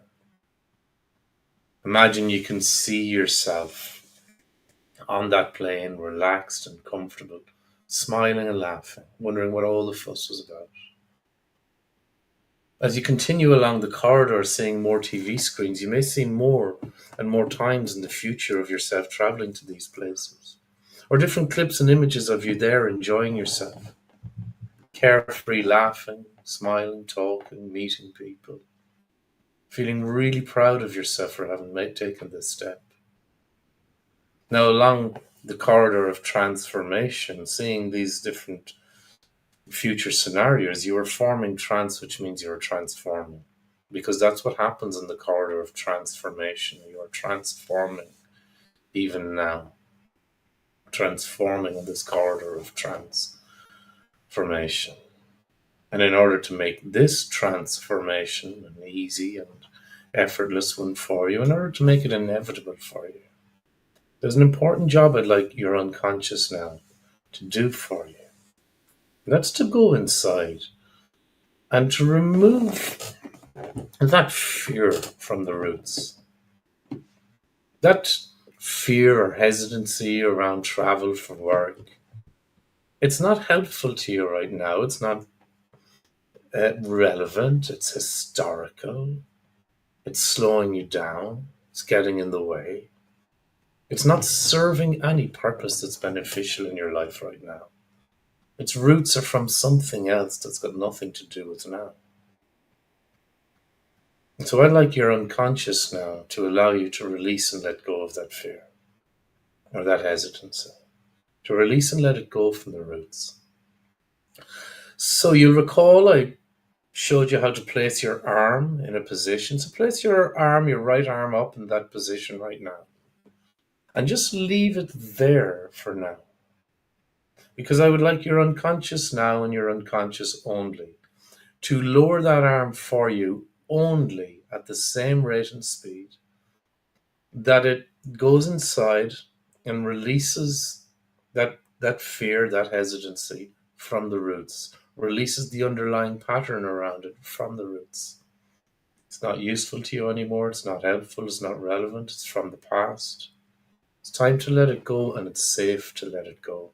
Now, I don't want you to help that arm, nor do I want you to hinder it. You're going to notice that arm out there will take on a life of its own, and it will lower itself all by itself as you are now breaking and deleting that unwanted pattern on a deeper level. You're releasing that pattern of anxiety from the roots. You're doing this at a deep level. That's the deep level of your unconscious learning now. And you know this. Somewhere inside. You're breaking, deleting, releasing, and letting go of that fear. Completely now at a deep level inside. Right at the roots. And this is good. So you can now feel good as this is happening. And that arm will lower itself all by itself. There is nothing that you need to do. There is no conscious effort required at all right now. You know, when you pull the plug on the bath, the water drains out of the bath all by itself. There's nothing the bath needs to do, and there's nothing that you need to do now, as that old fear is draining out of your body, releasing and letting go. You can sit back, relax, go deeper, and trust your unconscious now. Really relax and trust your unconscious now. That's right. And as that process continues, I'd like your unconscious now to go a step further and to throw a whole blanket of amnesia over everything to do with that old pattern, so that you remember to forget all about it. You even forget to remember. Your unconscious can remember when to do it, where to do it, how to do it. That part of you that automatically used to remind you to have that old fear can automatically remind you to forget all about it now and let it go. And you know how easy it is to forget something, right? You've done it all your life. It's a normal part of the human experience. I'm sure you've had times where you forgot a name that you were just told, or a number you once knew, or there were details about things that were there in the past and now they're gone. Or maybe you've been in your house. You go to your bedroom to get something. You know exactly what you're going there for. As soon as you go through that door, it's gone, vanished, gone clean out of your head. It's your unconscious now can remember to forget everything to do with that unwanted pattern, that unwanted fear, and let it go. As you forget to remember now what you're remembering to forget. And notice very quickly that the harder you try to recall what that old fear used to be like, the easier it is to forget all about it and let it go. The harder you try to recall what that old fear used to be like, the easier it is to forget all about it and let it go. So that it becomes a thing of the past, released, forgotten into the past, and over. Now, along that corridor of deep transformation, I did tell you that corridor will lead you to a new chapter in your life. I'd like you to imagine as that old pattern is gone from the roots and your unconscious is remembering now to forget all about it. Imagine you can see that new chapter in your life. Maybe you can see the end of the corridor. Perhaps for you it's double doors that are opening. Perhaps it's something else that spells the end of that corridor to you and the start of this new chapter in your life. Sometimes it's nice to see a word written above those doors if it's doors that you see, and that word might be freedom. I'd like you for a moment just to contemplate that word freedom. Feel its meaning inside and what it means to you in this context. Feel the meaning of the word. As you breathe in a new level of confidence now and imagine marching into this new chapter in your life. Imagine marching in with your head held high, with purpose in your stride, and confidence building inside in your body with every single breath that you take. You are now marching into this new chapter in your life, a new chapter in your life where that old problem is gone, it's in the past. And you get to go and do these things that you wish to do. Picture it, see it, experience it in your mind. Doing that thing, going to that place, making that decision now that this is right for you. Owning that decision. Having acceptance around your decision. Full and total acceptance that this is who you wish to be. Imagine that's what you're stepping into now. You're stepping into this person that you wish to be. Owning your decisions, accepting who it is you want to be. Really step into that confidence, step into this new chapter in your life. Because from this point forward, that old fear is gone, vanished and disappeared, and you get to move forward with amazing confidence in your life. You get to travel to these places without hesitancy around fear at all. And you're going to notice that when you show up at these places, at these events, you fully show up with all that you are, with all of your confidence, with all of your strength. That's right. Now, you may begin to wonder, when you see these improvements in your life now, you may wonder to yourself how exactly it was that you were able to make these changes so quickly and these improvements so quickly. Perhaps it's because of the suggestions I've given to you in hypnosis. Or perhaps you're actually tapping into some deeper inner strengths that were already there within you. Maybe a combination of the hypnosis is helping you to tap into those deep inner strengths.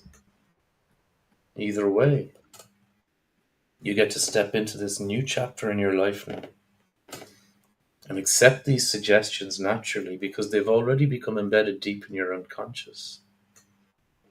And maybe you can already feel that sense of deep inner strength growing within you now as we come to the end of this session. Because in a few moments, I will count from 1 up to 5. And when I get to 5, your eyes will open. And remember, those eyes open onto a new chapter in your life. A new chapter in your life where you've got that extra confidence, where those fearful hesitancies have drained away. You get to make decisions that are right for you and own those decisions. You get to walk with confidence, talk with confidence, and live your life with amazing confidence. So breathe it in now. As 1 and 2 means you're leaving that inside world behind. Now 3, another nice big deep breath in, breathing in that confidence, remembering you're stepping into a new chapter in your life, feeling confident on 4 and 5, eyes open, full of energy, embracing this new chapter in your life and feeling fantastic all over.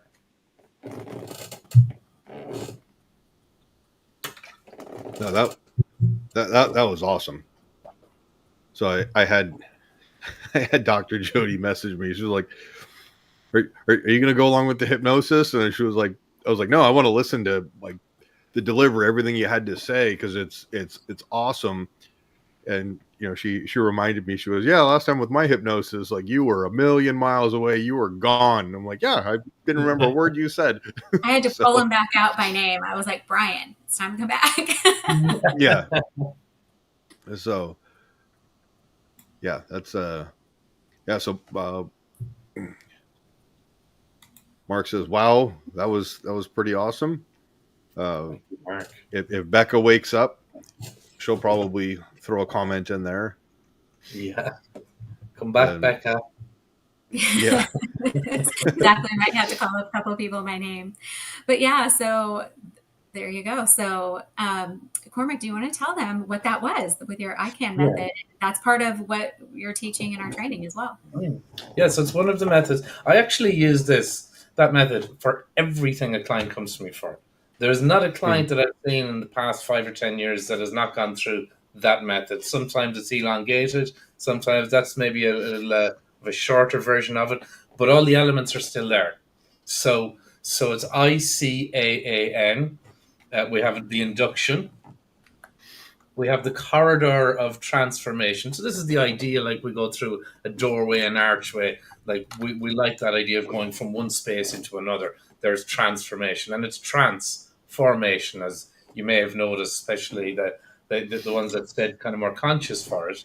And so we get to use nice little kind of language patterns around, like, because you're forming trance, you are transforming. Now it's called pseudo-logic. It doesn't mean because you're forming trance, you're transforming. But the subconscious mind will accept the pseudo-logic because that's what happens in the corridor of transformation. And so then we put the arm into that position. The reason I started doing this, so we're giving the unconscious mind an instruction to make a change, to go in at the roots. Think about if you're working with a smoker. We give them the instruction to let go of all of the links and associations and triggers to smoking in their life. So we're giving them the instruction, let go of all those links and triggers and associations. And so as the arm is going down, that's happening. A very odd time, someone will do it themselves and we'll stop and we'll say, no, I want your unconscious mind to do that. And we get the unconscious mind to do it. It always works as an amazing convincer. And you know what, we as hypnotherapists, sometimes we have clients that say, I don't know if I was hypnotized. We know they were. But at the end of pretty much every session, they'll say that arm thing was crazy. So that's a fantastic convincer for them that something is happening. And I like to take the pressure off them by telling them there's nothing you have to do. You might recall the metaphor I used of the baths, the water drains out all by itself. And that kind of elicits this idea of the problem or the unwanted behavior draining out of your body all by itself. So the arm will lower itself, and then we will use amnesia. So that's the second A. So we had I for induction, C for corridor of transformation, A for arm, A for amnesia. So we suggested amnesia around the old pattern. So we got rid of all of the links and associations to it, the roots of it. Now we're suggesting amnesia. And again, we just primed them for the amnesia that they've already had. You forget things all the time. We primed that. The subconscious goes into that space, and we give it the suggestion to release or to forget that old pattern as well. So here's what happens with a smoking client. Normally they finish a meal, they stand up, they go to the back door to light a cigarette. I've got clients now that they finish a meal, they're about to stand up, and something happens, and they just sit down again. The old pattern was about to take them over, and then they forget. So the brain accepts the suggestion to forget that. And then, so what happens is, like, the day after the session, they're forgetting to think about smoking. It's just gone out of their minds. All of those that they smoke a pack a day, those 20 reminders they used to get unconsciously, you know, they don't need to have a to-do list. I need to smoke at 2 p.m. They're all unconscious reminders. So we'd say to the unconscious mind, remember to forget. So it'll do that, and they're free of it. And finally, the N for ICANN was a new chapter. So it's emerging into this new chapter in your life. I'm reminding them it's a new chapter. And then you will have heard me say things like, when you notice these improvements in your life, you might wonder to yourself, was it because of this or was it because of this? So that's a presupposition that they will notice the improvements in their life. And the only thing that they're wrestling with is it because of the suggestions or because of tapping into my deep inner strengths? So it means that they've already accepted that the improvements will happen in their life. Mm-hmm. And then, so that there are different things that we can add in around there, but that's the basic structure of the ICANN method. And it will work with, it's the tool that I go to for every client. Oh, that's awesome. That Scott says the external dilemma of a hypnotist: to listen and learn, or go into deep trance, or go deep into trance now. Yeah, and then yeah. Mark really loved the visuals and the use of the word perhaps. Mm-hmm. Nice language softener. Yeah. Becca did not want it to end. She says feeling calm but excited and happy. Nice. So we're hoping to hear, hoping to release some really positive or exciting news about the conference in the coming weeks. And Mark says best session I've had in years. Oh, so, wow. Thank you, Mark. That's great. And then and the amnesias. Okay, I'm like, pronunciation.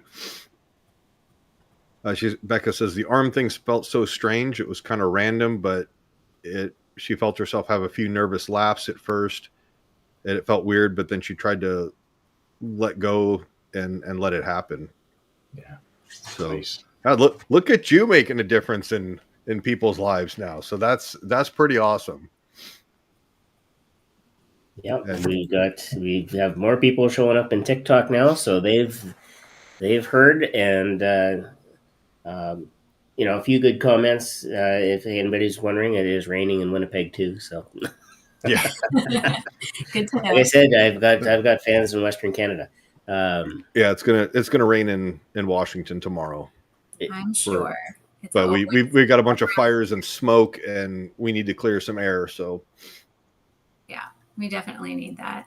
Well, so Cormac's ICANN method is one of the signature pieces that he uses in all of his sessions, like he said, but there's a lot more that he uses as well.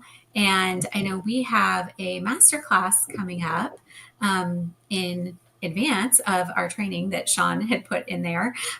So Cormac, do you want to tell them about the masterclass that we're teaching for all of these lovely practitioners that are here with us? Absolutely. I'll be delighted to. So, if you were there at the start of the podcast and you heard us talking about Jodie and I coming together, bringing together two different ways of tackling addiction and bringing it together into a training.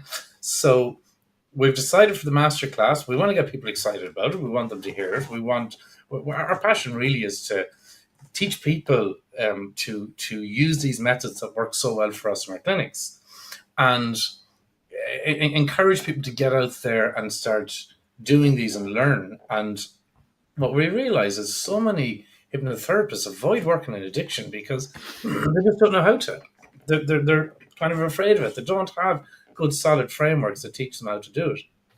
So we have put together a series of masterclasses. The next one is it the August the 15th or 12th? 12th of August, August 12th. Yeah. And we're going to be showing you 3 different methods. I think the ICANN method is in there. We're going to show you 3 different methods that I use in my clinic all the time. That these are the things that I use to help people overcome addiction.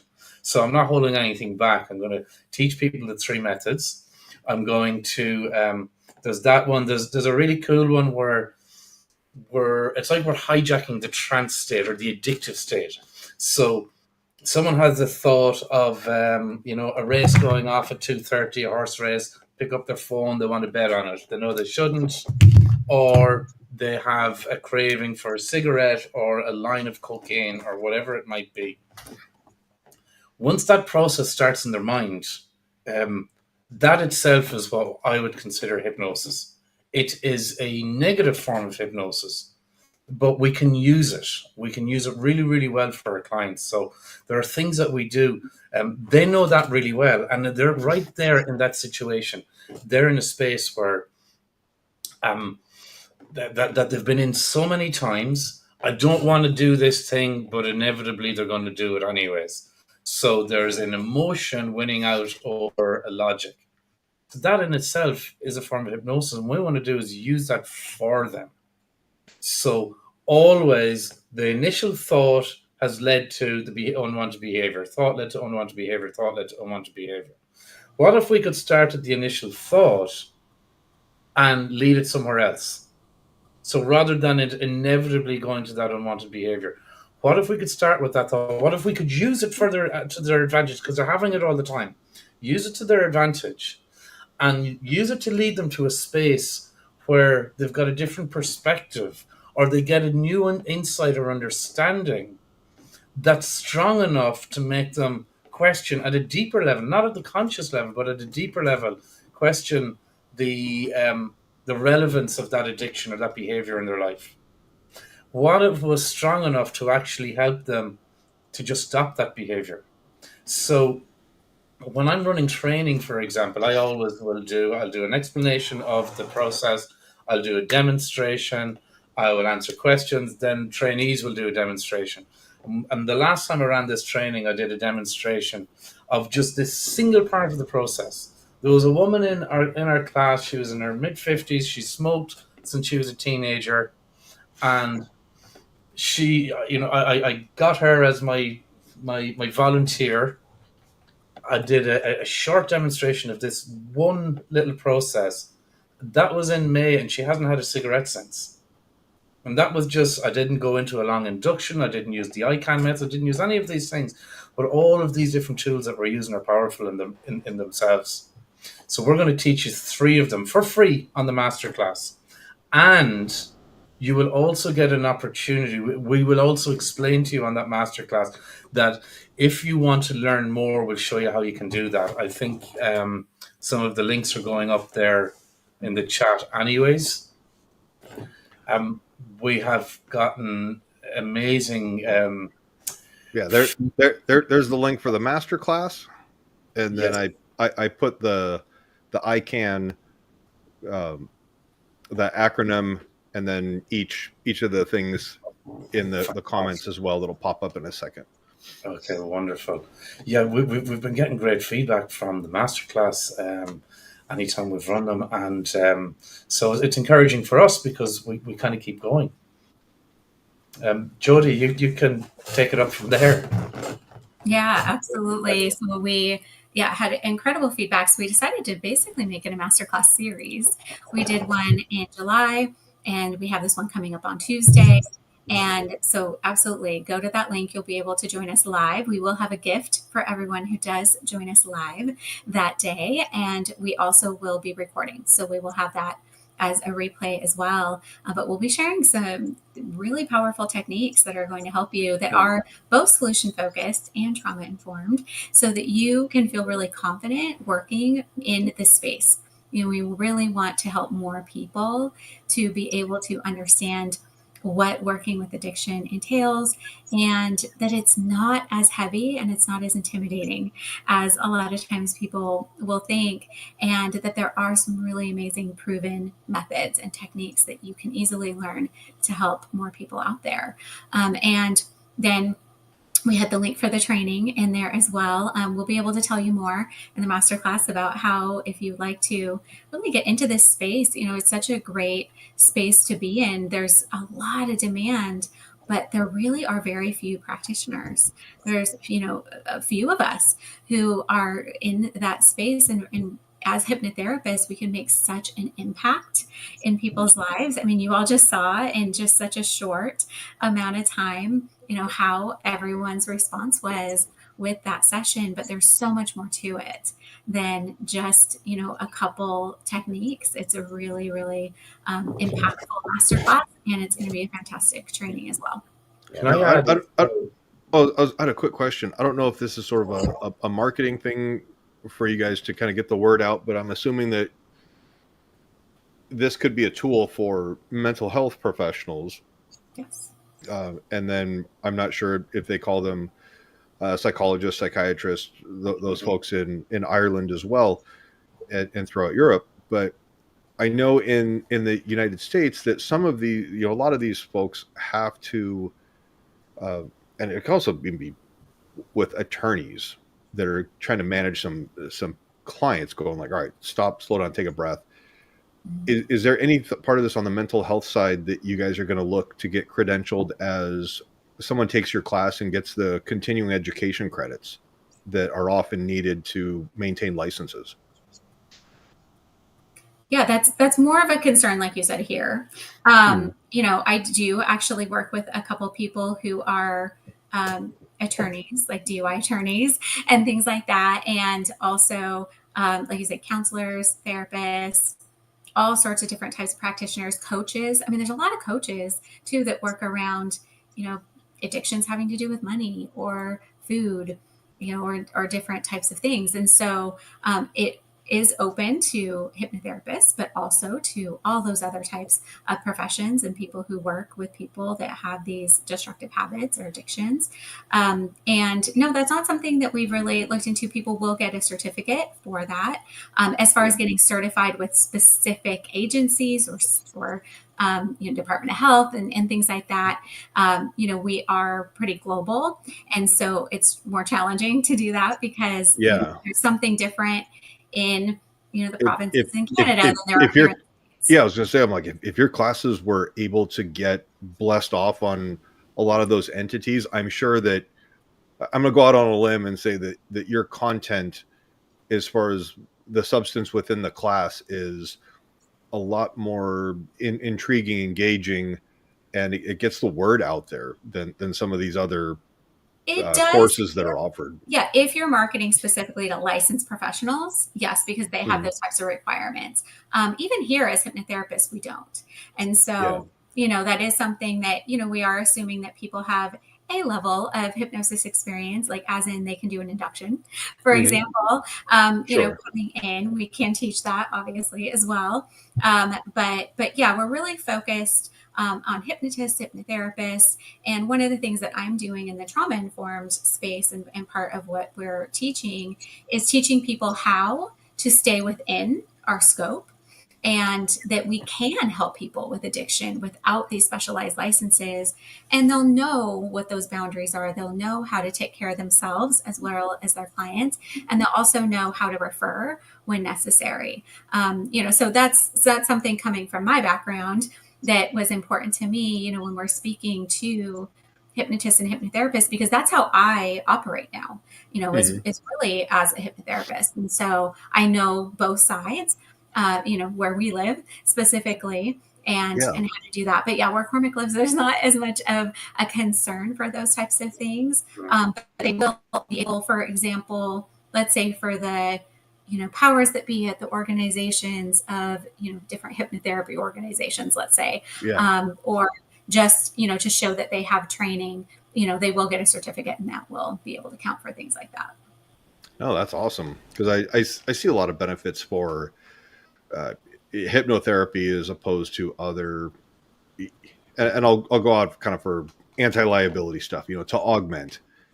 But from a lot of people that I'm talking to, if you've got a lot of stuff going upstairs, it's like you're needing to take some really big prescription medications. um, definitely seek that treatment. But for the people that are just dealing with kind of like your run of the mill, uh, stressors, anxieties, things that are just more life related, not turning to pharmaceuticals and stuff to cope, when you later on in life, when you're having a family and you're looking at things like life insurance and stuff like that, like they'll look through that as part of the underwriting process going, are you taking this combination of pills? You have these diagnoses. From an underwriting standpoint, someone's gonna be like, you're a ticking time bomb. When in fact, you just need someone to go in there and kind of reprogram a response to a stimulus. And that's the difference of is your family protected if in the event that you don't come home? And I see a lot of stuff where it's not, the hypnotherapy, it's not as heavily regulated where you're not having to keep records and report to these databases that about levels of treatment, and it offers a certain amount of discretion as well. Yeah, and we both work with a lot of people who also are working with their doctors. I know Yeah. Cormac gets referrals from doctors locally. So do I. And one of my mentors is actually a psychiatrist, but also doesn't believe in long-term medication. That Yeah. it should be short-term while they're figuring out what else is going on. That's the deeper root cause. And so, yeah, I agree that we're able to really help people, and we can do that as hypnotherapists, and we can help people. That's why I chose hypnotherapy originally in my career as a modality, was because I wanted to be able to help people get results faster, because why wouldn't I? Yeah. And if you're a provider that is, kind of similar to an attorney going, if I can work myself out of a job as fast as possible, Mhm. I'm good at what I do versus, and I'm gonna put the caveat, I'm not painting with a broad brush here. There are those practitioners or providers that go, God, I can drag this out and I can keep billing insurance. And as long as it's there, like I have got, this person comes in and it's just an ATM machine. I'm just printing money, listening to them drone on about their life. And, I know of some people that have been in therapy, for 30 plus years. And I'm going, you still haven't gotten over this thing. Like, how good is your therapist? And then also a lot of them, a fair amount of them that have just been awesome. And there are, and that there's in every industry. I have seen clients. I remember one in particular told me she got further with me in one session than she did in 7 years with her Mm-hmm. previous therapist. And so, yeah, it's out there, that happens, and we have a real solution that we can offer people. Yeah, I went to one and I think it was, he was like, I'll come in twice a week. And I'm like, look, I'm doing everything that I can, and what turned out to be just grief and some stress. You know, he was like, "Oh, well, you know, that's all the time that we have today," and it was like, "Okay, dude, I've been coming to you for 6 weeks. Absolutely nothing has changed." I'm like, "What are we doing here? What's the roadmap? What's the plan?" And he just kind of looked at me, and it's like, "Well, you know, we're just going to kind of feel things out." And I was like, "Yeah, I'm done. I'm rolling out." But now, Cormac, tell us about kind of in Ireland, the hypnosis in general is the mental health kind of realm. Is that as heavily regulated in the U.S. or? No, it's not. There's no real regulation around hypnotherapy in Ireland, which is, you know, a bit of a threat to our industry, because anyone can do a few days training, maybe not even do training, and call themselves a hypnotherapist. Even becoming insured as a hypnotherapist is not difficult for someone. They can present. How does that compare to, you know, like a mental health counselor or a licensed psychologist? Yeah. So for example, it very differently. So psychotherapists are very much regulated and do have to do supervision, and they have to have done like a 3 or 4 year university degree. They have CPD requirements. Is that like your record keeping stuff and continuing education? Okay. Yeah. So that's very much regulated. Just hypnotherapy isn't. But we get a lot of psychotherapists that study in hypnosis. I even can even say my own mom started out as a psychotherapist and then trained in hypnosis, and had many stories like Jodie said there. People that like she could have been years working with in psychotherapy, and after she started learning and using hypnosis, like a few sessions is getting people the kind of results that they're looking for. Yeah. And like people that work in psychotherapy and then learn hypnotherapy are amazed. Like, and you know, I talk to clients about solution focused versus problem focused. So I'm very solution focused, and maybe other therapies focus on the problem and keep you in the problem for years and help you understand the problem and why you have the problem. But we don't need to understand it if we still have it. Like, we're much better just to get rid of it. Yeah, in the United States, we call it big pharma. So all of your, you know, Pfizer and big corporate conglomerates, it's like, okay, it's profitable, and so insurance companies be like, oh yeah, we'll cover this because, you know, it's mental health, but we really don't recognize hypnotherapy. But with the mental health, we can justify going, we got this pool of people and we can prescribe these medications. So you come for, hey, I had a traumatic event, or I'm going through a divorce, and then they're like, oh God, we can get you hooked on these pills, create these side effects so that we can prescribe 5 other things, and you get caught in this trap where we solve one problem, create 2 more, and now all of a sudden these people are you know, their medicine cabinet cannot hold the small pharmacy that they've been prescribed. And I see it. I've jumped the fence. I was working, and Pfizer was one of the companies I worked for many years ago. But that side of it wasn't for me. Yeah, much prefer this side of it.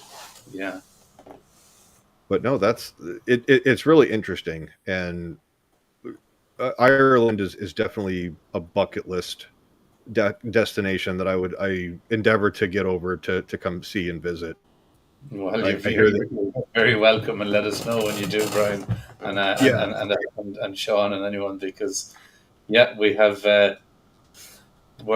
we've been how you say welcome in Irish is Céad Míle Fáilte, and Céad Míle Fáilte means 100,000 welcomes. So we go overboard to welcome people. Now, is that more along the Gaelic? Yep. Okay. Yeah, we have our own Gaelic language. Because you've got a couple of different, I don't want to say dialects, but it would almost be. We've got the Gaelic language, that's quite separate or different from English or Welsh or Scottish Gaelic. Now with the English, Welsh, and whatnot, is that almost like your geographical, similar to the United States, where you might have a Southern California, bro surfer dude, and then you've got people in New No, England that are talking about pack the calf and stuff like that? no, it's a very different language, like French to German. Okay, so completely separate language. All right. So it's like going to Quebec, right?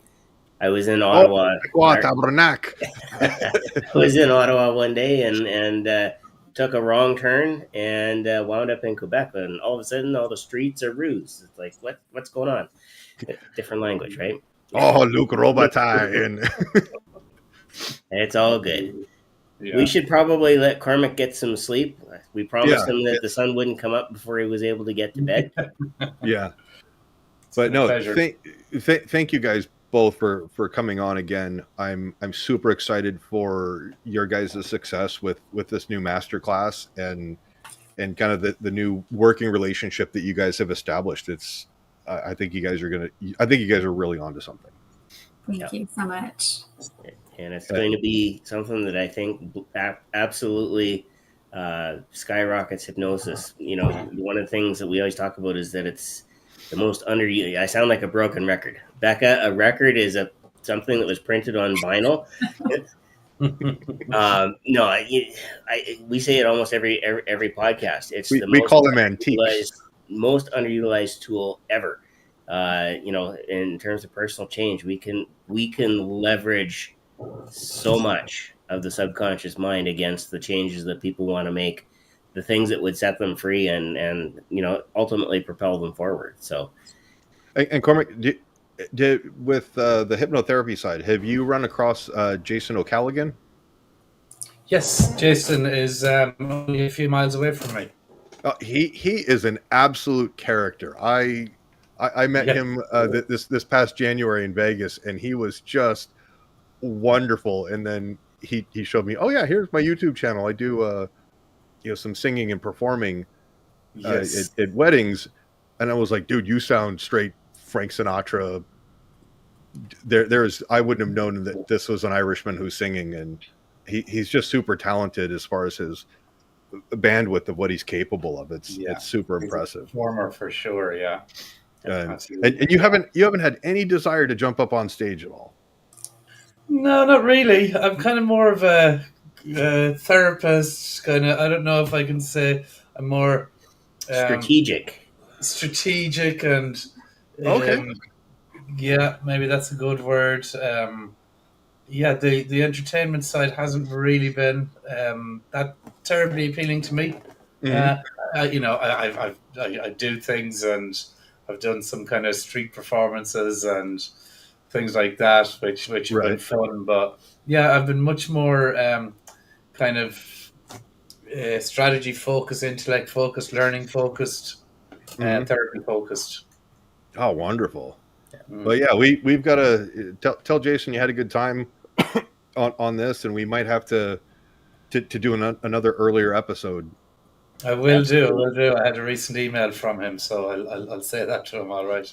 Yeah, very, very good. Absolutely. Well, we're gonna wrap things up. Any closing thoughts from either one of you? Just thank you so much for having us, and thank you for being here. Thank you, Cormac, for staying up so late for us. And for anybody who's watching, we would love to see you at the masterclass. So make sure to register, and we'll look forward to seeing you on Tuesday. Absolutely. I'll try and keep my Irish accent. Yeah, we'll keep it up. It's part of the allure. Part of the draw. Yes, right. Cormac, you ever come over the U.S. again? The Irish accent just absolutely slays women. They fall all over themselves for that. So my wife find out. Part of the draw, but he's very much married. Oh no! Part of my job is to fight them off for him. Oh no! You just go. Oh here. Oh, he could totally play the tourist thing and be like, "Oh, I don't know where I'm going," and not. help me find me Lucky Charms, or just that's Oh something my that Jason O'Callaghan would say. And then you'd have people just going like, let me buy you drinks. I'm going to take you here. Oh, you've got to see this when you're here. And you're just like, God, I just got my trip paid for. It's amazing. Yeah, well, a few drinks would be okay. Yeah, we'll allow him that much. Yeah. All But, right. So with that in mind, we will close out, and again, thanks to both of you for staying with us and showing us and opening up a new opportunity, because that's really what has happened with between the two of you. There is it's a fresh look and a new way that we can use hypnosis to help people, which is ultimately why we do what we do. It's another tool for the toolbox. It is. So next week, Brian and I are away. So Scott we will says not the Texas accent does the same over in Ireland, I hear. Cormac, can you confirm or deny that? I'm not sure. I haven't seen. I haven't heard it too much. What I would say is, in the 1980s, Dallas was a hit TV show in Ireland. There you go. Okay. There you go. Yeah. So we're off next week, yeah? We're off next week, mostly because my dental work is scheduled for much later that day. So I will definitely look like a chipmunk if I be drooling and whatnot. It's probably not a good look for the whole podcast thing. So we're off next week. We've got a bye week. Yeah, we got a bye week, and then the week after that, we're excited to welcome Chris Jones to the podcast. That's gonna be awesome. Yeah, he's great. Yeah. Free are the audience members. Yeah. Yeah. Be sure to join us in 2 weeks' time. Until then, take care, stay well, be awesome. Stay free, Good night, everybody. everybody.